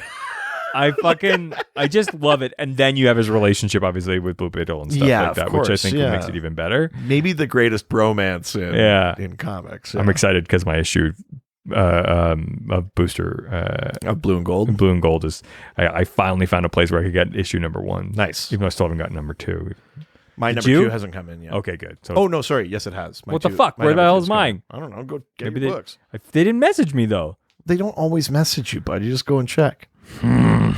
Bad customer service. It's not bad customer service. So You're getting one book. You think you get private messages? yeah. Jesus Christ. So I get messages. I'm getting like 20 books. Easy money bags. Yeah. That's why I can't stay at the Fairmont. Yeah, I know. You don't have that kind of I have money. priorities. Yeah. All right. Yeah, it's Booster Goal. Number right. 7. So, number 6. Black Canary. I was wondering. Yeah, a hero. Yeah. Yeah. There's no question about it. You're saying it like it's iffy. It's not. Sure. She's a hero. Sure. It's not sure. I'm telling you. All right. Dr. DC, I'm telling you. Sure. Whatever you say. Fucking idiot. Stupid piece of shit. So easy to get under your skin.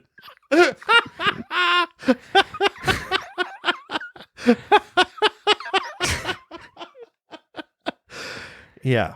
But why? Why Black Canary? Besides the obvious features. Sorry. I blacked Canary out. God, I wish. Yeah. Oh God, it just happened again. Why Black Canary?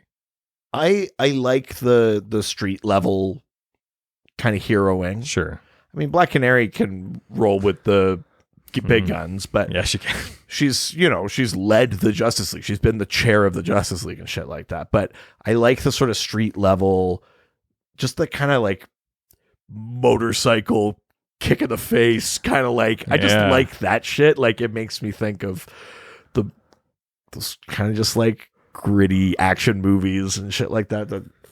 It's not always about a sky beam. Sometimes it's just about like drug dealers in your neighborhood. Yeah. And I kind of love that shit. And I like that she is like completely self-possessing. Yeah, I mean, she's interesting because I think she brings out the good in someone like Oliver Queen. Also like a street level hero, but someone who can get distracted by his wealth or the allure of his tech or things like that. And Black Canary is like, you don't need all that. You need punches and you need a goal. And the goal here is clean up the street or what, like I think she comes from that. And so you get, whereas Oliver Queen obviously does not. Yeah. And I think that's a thing that I really like about Black Canary.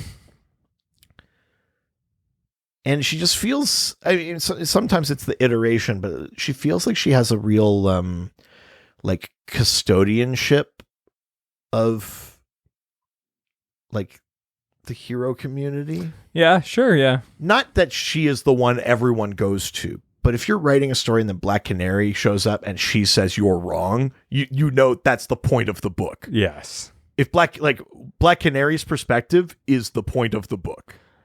Okay. Is I think where I'm going with that, right? If Black Canary is like, Superman shouldn't do that, you're like, oh, fuck, Superman shouldn't do that. And I kind of like that she has this like unwavering moral compass and yeah. She's fucking sexy as shit. Look, I'm impressed you got that long. The piece I haven't mentioned is that she has this power, this incredible power that she can like take out Superman with. Yeah. The sonic, like the Canary Cry, the sonic scream. And she often she chooses not to use it. Yeah. It's like she doesn't want to rely on it. She Yeah. doesn't. It's like she doesn't want to rely on its convenience. She doesn't want to like she.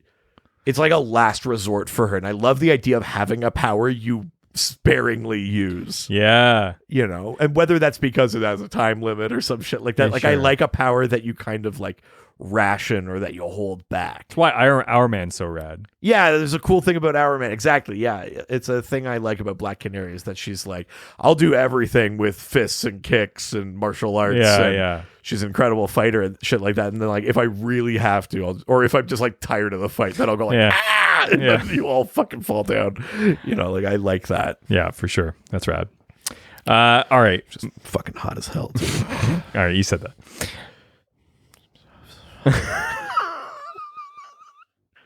Surprised you haven't bought a costume for your wife. Think about it sometimes. I've got you a gift. It's like when a guy buys like a woman lingerie. I think the thing that stops me from doing it is I don't want to be that guy. Yeah, fair. I mean, you are, but you don't want to But admit to be if she got that Then- for herself, / for you.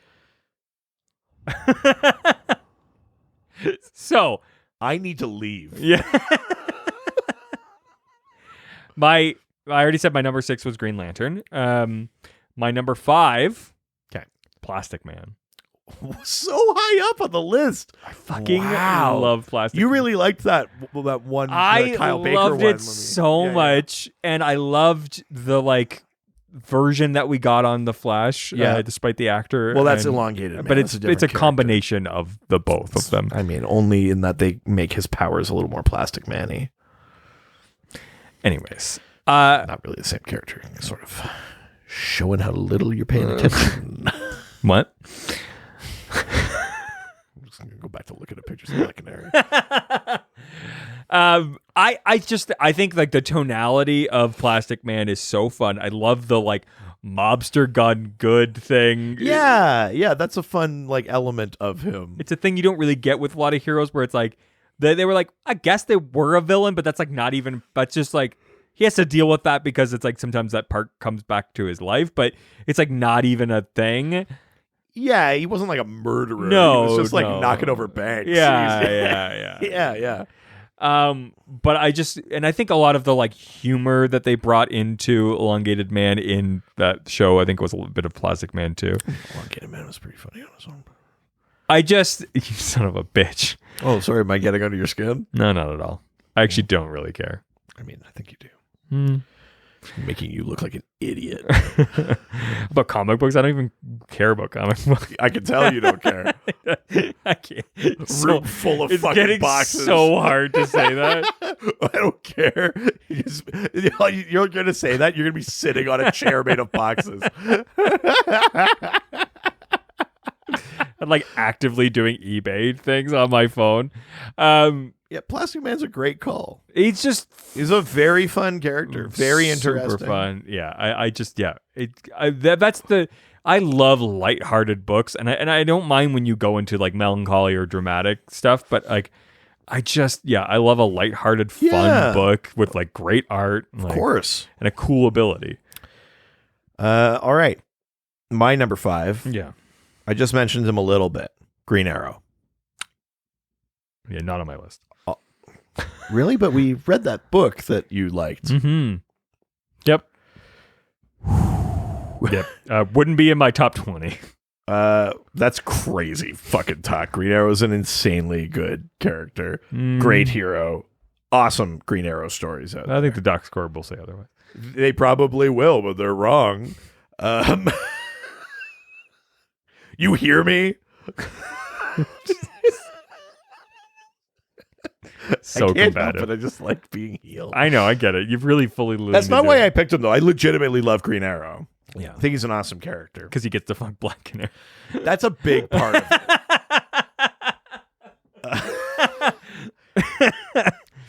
I'm not going to lie. There's a component of it for sure. I kind of pick up Green Arrow to see if he's going to fuck my Yeah, well, yeah. You want to see the knock out those windows again. Yeah. Oh. Yeah. Never mind. Strong woman who can like overpower you and beat you up, and yeah, It's a good thing we weren't making that list. Yeah, I said heroes, the ones that you want to fuck, right? That's just what I'm assuming. Oh God, I've been reading from the wrong list. Oh God.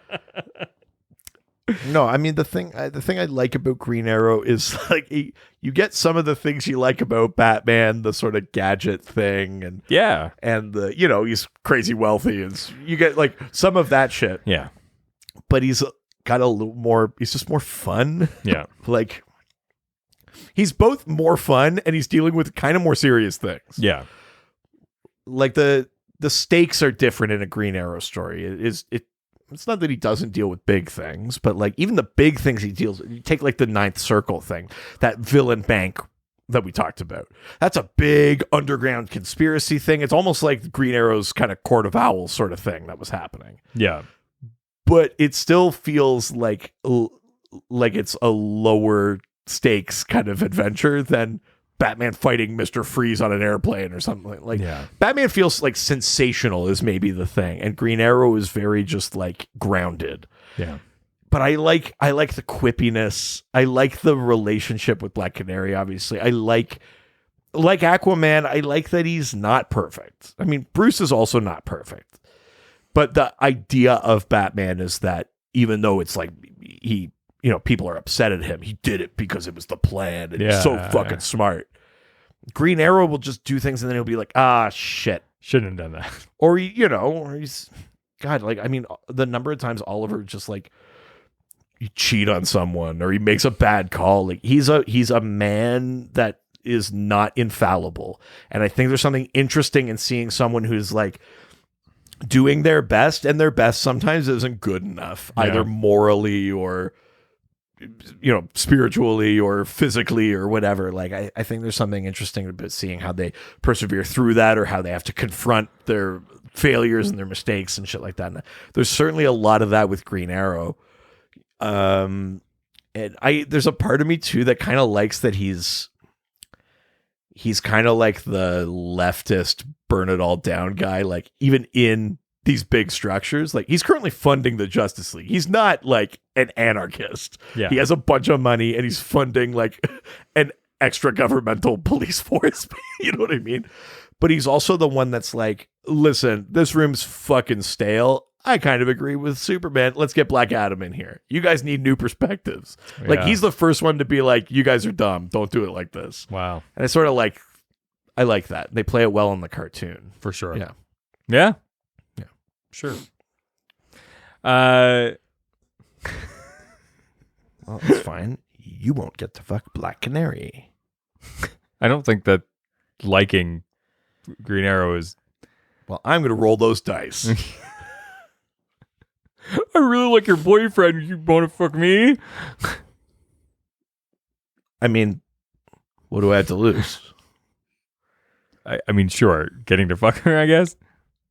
I mean, I'm already not doing that. It's also a fictional character, but... shit.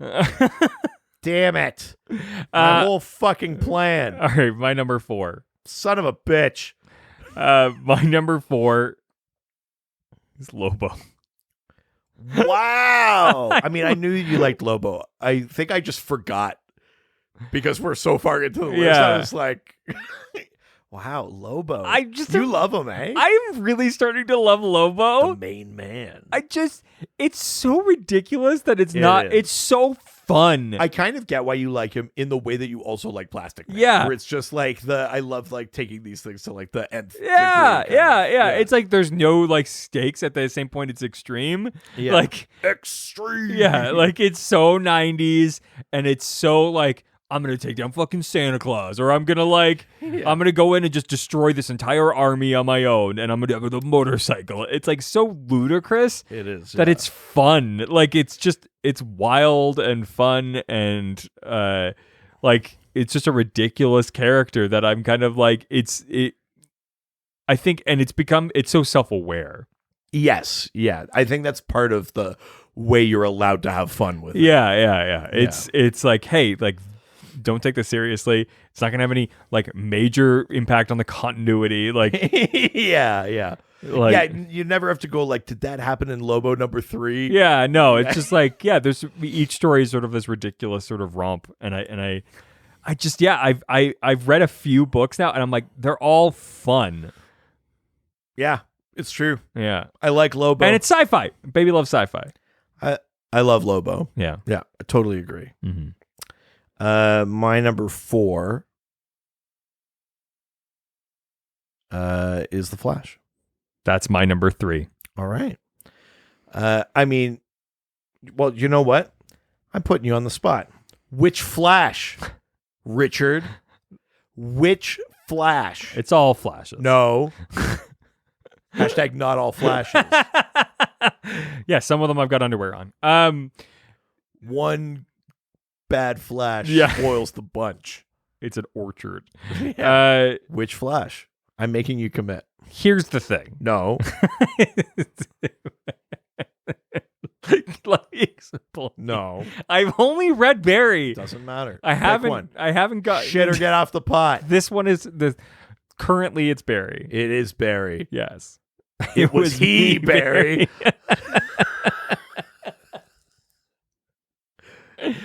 It's only just because I haven't read any Wally. It's only just because you love Barry. Yeah.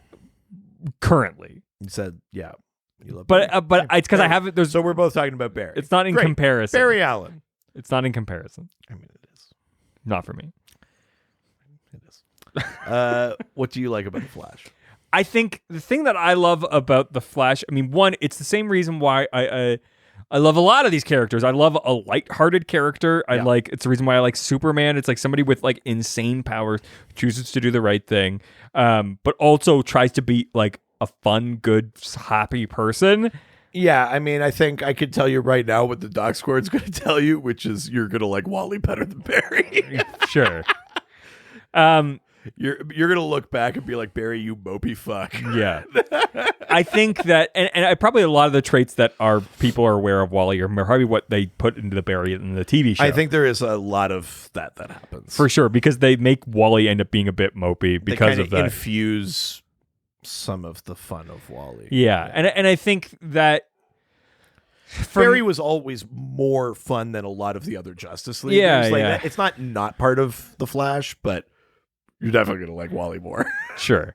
I think this connection to like the Speed Force is so fucking rad. This thing it's like the green. It's like this thing that this interconnected thing that it's like this didn't exist, but because of you exists, and now it's this like yeah. It's such a weird fucking and you are the lightning that hit yourself. Yeah. I love that shit. I love time travel. It's very like sci-fi.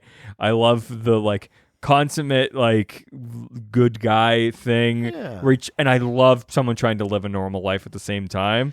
Yeah, that's a fun thing in The Flash, where he's always showing up late. You're like, the fastest man alive. Yes. You can't make it on time. Yeah, like, I love that kind of thing, especially. It feels like a Spider-Man thing, too. That's why I love... Like a thing that's big in Spider-Man is like, Peter's always on the way to something, and then he sees a bugging. He's like, and he's got to stop the bugging. He's always late. That's shit. I love that shit. I think that's the thing for me. And the forcing him to be happy, even though he's like, even more than Bruce, he's had to relive his parents' death way more times. Yeah, he literally has. Like if I was Barry, I'd be like, hey, Bruce, shut the fuck up. As readers, we relive Bruce's a lot, but yes, like literally encountering it. Like I'd be like, oh, are you sad about your parents? Why don't you go and watch them die? Yeah. I had to make my mom die. Yeah, like to save your stupid. Yeah, I had to choose for my mom to die. I had to like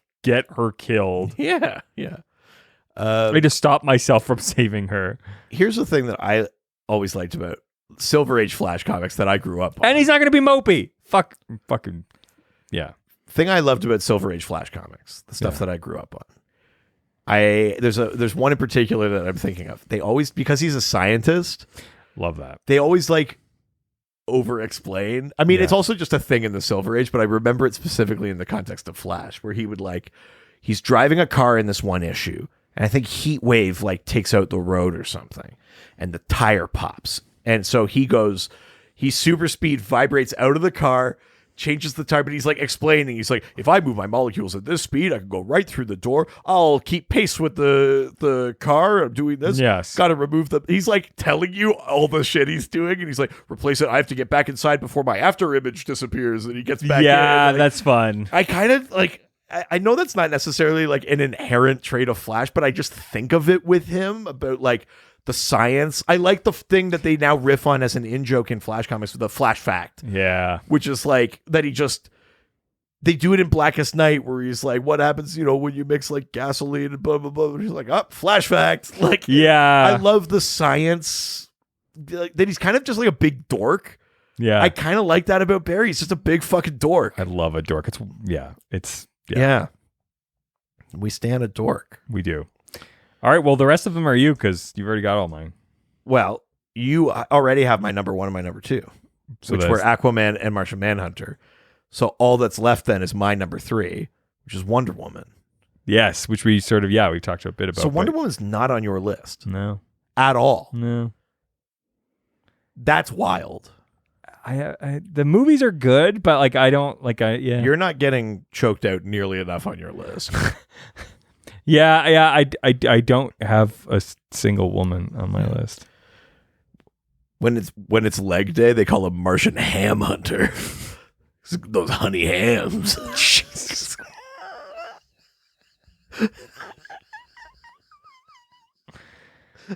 Good God.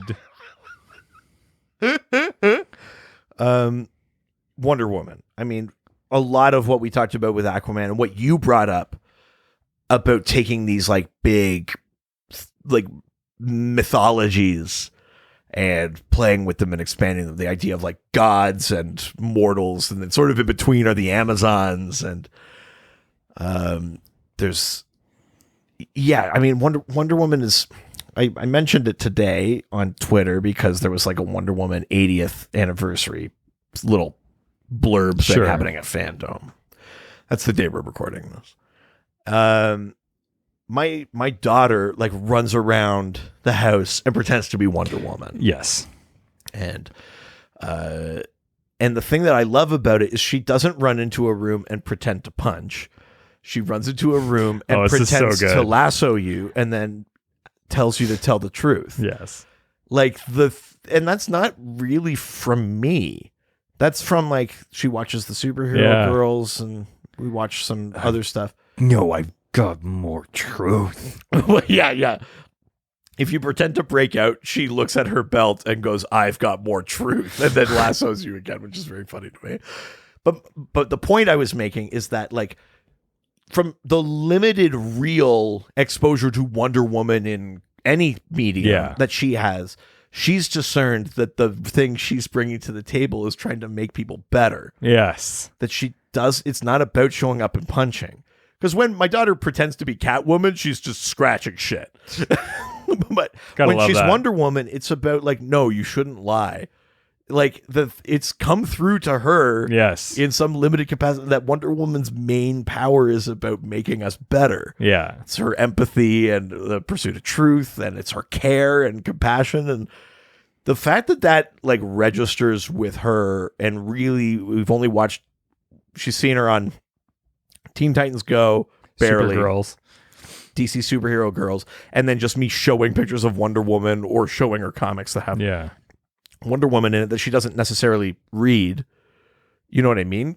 Like that really kind of like strikes me. You know? Like I think those are conclusions we'd reach about Wonder Woman, but like it's very obviously palpable. Like that's what she's getting out of that. I think I love that about Wonder Woman. Like I've talked about it before. I can never quote it. I think it's from the Simone run. That thing about like, I don't raise the sword until I've extended a hand. I don't do the... Oh, yeah. It's this big speech that she has. And ultimately it's like, I never attack a problem if I haven't tried to solve it first. Yeah. And like, it's a thing you expect out of Superman too, and stuff like that. But Wonder Woman really... I think it's easy to lean on the warrior side, and I like that element of Wonder Woman. I would never want that gone. No. But the thing that's so impressive about Wonder Woman is what she is bringing to man's world, which is like a little bit more understanding, you know, like that's, I love that about her. Yeah. I mean, yeah, I do. I just haven't really had enough, and the movies are not enough for me. Yeah, I mean, but again, this is the thing. Like, pre-New 52, I had read no Wonder Woman. Oh, really? Outside of her appearing in team books. Oh, wow. And then New 52, I was reading Wonder Woman. I was kind of into that. And then I was reading, like, I've been reading Wonder Woman just since, and in Justice League and wherever she shows up. And I'm like, okay, I like Wonder Woman. I'm getting into this. And then I started going back and reading the Wonder Woman from previous eras and stuff. Oh, like, yeah.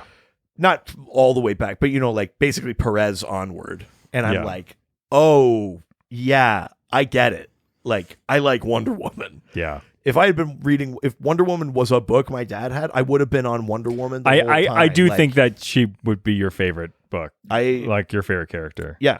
I love Wonder Woman. She's incredible. You just haven't gotten enough of her. She's number 3 because I just love Aquaman and Martian Manhunter is fascinating to me. But like, honestly, Wonder Woman is like, I'm a big Wonder Woman fan now. Yeah. Fully won over. I just think that like she was written so poorly for so long, and I think they didn't have the capacity to really get her even from when her creation. Yeah. Like, I think had she been created now, I think they would have been a better character. But honestly, I mean, really, if you're going back and saying, like, let's say good Wonder Woman starts with George Perez. Yeah. That's still the 80s.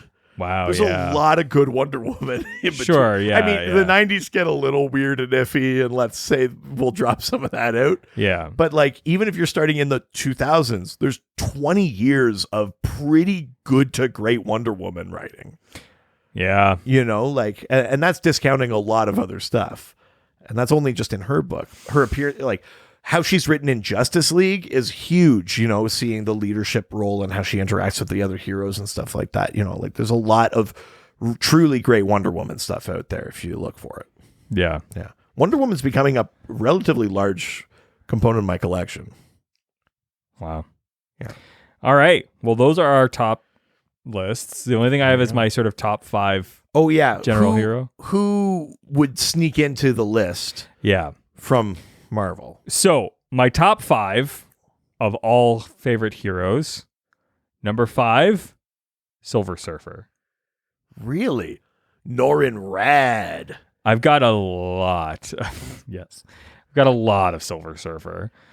Have you been reading them though? Yeah, Like, yeah. Okay. Yeah. I mean, beyond the very broad strokes, I know very little about Silver Surfer. I think Beyond the power cosmic, to save his world, he Yes. became the Herald. Beyond that, I don't really know that. Yeah. And I'm just starting to really scratch the surface of him, but it's a character that's always sort of haunted me because it's so just like it's a really tragic character. Yeah. It's like he's sort of like forced to, like, he's the witness. Like, he's forced to just be there to exist to see everyone else get destroyed. Sure, And I mean, yeah, it's just such a weird concept. I mean, it's Kirby, right? Like, it's so Kirby. Yes, extremely. Which I love. Yeah, it's just something about that character. It's just the more that I get into, the more I'm just like, I fucking love Silver Surfer. Fair enough. Yeah. Number 4, Batman. Number 3, what? Sorry, hang on. Batman is DC. Yeah. So this is my top 5. Oh, right. Sorry. I Just like plain top 5. I just forgot because I had him low, and then I was like, was he not on your list? No. Yeah, I got you. Yeah, sorry. So, number 4, Batman. Number 3, Miss Marvel. Yeah, you're big on Ms. Marvel I have right now. everything from Miss Marvel, and I'm obsessed. I mean, it's the like Harry Potter fucking like origin story, like teen thing that like I'm all about. I fucking young like adult novels are like my favorite shit, like that. Sure, yeah. I just love it. It's just like somebody who has like low stakes problem with like high stakes like abilities, like who has to like manage their life and go to high school. I think you're gonna like Stargirl. Yeah. Yeah, like keep liking yes. it rather. Yeah. I'm all about that, and so it's super fun, but also watching like is she an Inhuman? yes.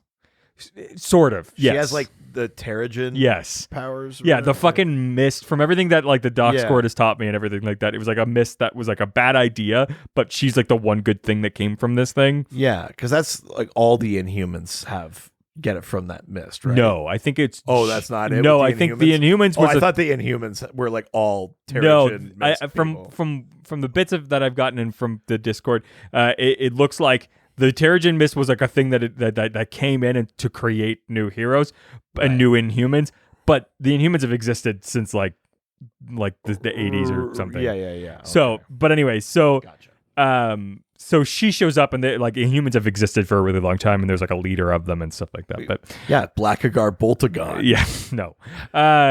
But what I love is also just like the like cultural difference that like has never existed in fucking like mainstream comic books. Yeah. Just like, oh, like someone who has like of like Muslim and like Indian and like you know what I mean? Like I think that shit is so fucking rad. I think the like dorky girl story, and I always love a character that exists within other heroes existing. Right. That's always a really big thing where it's like, oh no, superheroes are a thing and then you get to become one. Right. So fucking rad. It's just so fun. The like, especially when they do the team ups with her, or they're so fun. Like the Wolverine one is incredible, and then the Loki one is hilarious. Like really, have to check that out. really great team ups. You got to borrow the books once you fucking finish the Spider-Man one and give it I back. keep forgetting about that. I absolutely love her. I'm really, really big fan of her. So that's my number 3. Okay. Number 2, Spider-Man. Superman. Yeah. Number 1 is Spider-Man. Specifically Miles or Miles. just Spider-Man? Miles Morales. I fucking love Miles Morales so goddamn much. I've always loved Spider-Man, but it's like, oh no, it's like this is now Spider-Man in a world where Spider-Man already existed. So fun. The like cultural thing, like it's like a modern take on Spider-Man 2 without like trying to like reboot him. So you also get like a fully new story. Like the fact that his like father like hates fucking mutants, like Right. Yeah. just a tragic story in itself. I think like the Ultimates, the fucking Avengers exist, and that he just wants to become part of them. That he just gets like wielded into this like crazy world that he wasn't prepared for. Like I just I love it. And then just having to deal with like high school and having his like fat best friend and like Sure. I think I can appreciate. I think if any Marvel heroes were going to crack my top 10, it would be. Oh shoot! Thor. Yeah. Be a big one. Which version? I mean, technically both, but I guess if I have to pick, I'll take Jane. But Yeah. I like for the exact reasons I like Aquaman and Wonder Woman. Yes, I like figured. Thor. Thor's right up your alley. Big cosmic thing, explore different worlds, Roman mythological. history. Well, it's Norse, but Norse, yeah, like the that mythology piece, Yeah. and I love all that shit. So Thor would definitely be in there. I think Cyclops would make it in, Really? and Reed Richards. Wow. Yeah, I don't know why I like Cyclops. I just really do. It's not based on a lot, but like Cyclops has kind of always been my favorite X-Man. Wow. I just like it. I don't know. Maybe it's the simplicity of the power and the idea that he's like meant to be the leader and like, I don't know. I don't know what it is. It's not like I've read like a huge glut of Scott Summers, but I really like Cyclops. Maybe Reed Richards, Yeah. totally fascinating to me. I love his power. I love the context of the Fantastic Four. I like a guy that is so smart that it works to his detriment. Yes. Like he, not just emotionally like ignoring his wife and shit like that, but also like he's just like, I had a great idea and I did it, and then everyone goes, "That's horrifying," and he goes, "What?" He's like a guy who's like unconsciously like a menace. Like there's something I really like about that notion with. And then he fucking like destroyed his best friend. Like that. Yeah. But like the fact that the Thing is like all his fault and he's supposed to spend the rest of his life, and the Thing is like, yeah, it's okay, man. And he's like, no, like you're ruined. And he's like, yeah, it's fine. And that's just so much even more heartbreaking. Yeah. Yeah, it's how because he's so smart, how he can divorce himself from his emotions. And he's like, well, it would only, I mean, the Hulk is a menace. It only makes sense. We should launch him into space. And all the other Illuminati go, yes. And he's like, all right. And he's like, he's the sort of person that just goes like, this is a good idea. And he's like, oh shit, it wasn't a good idea.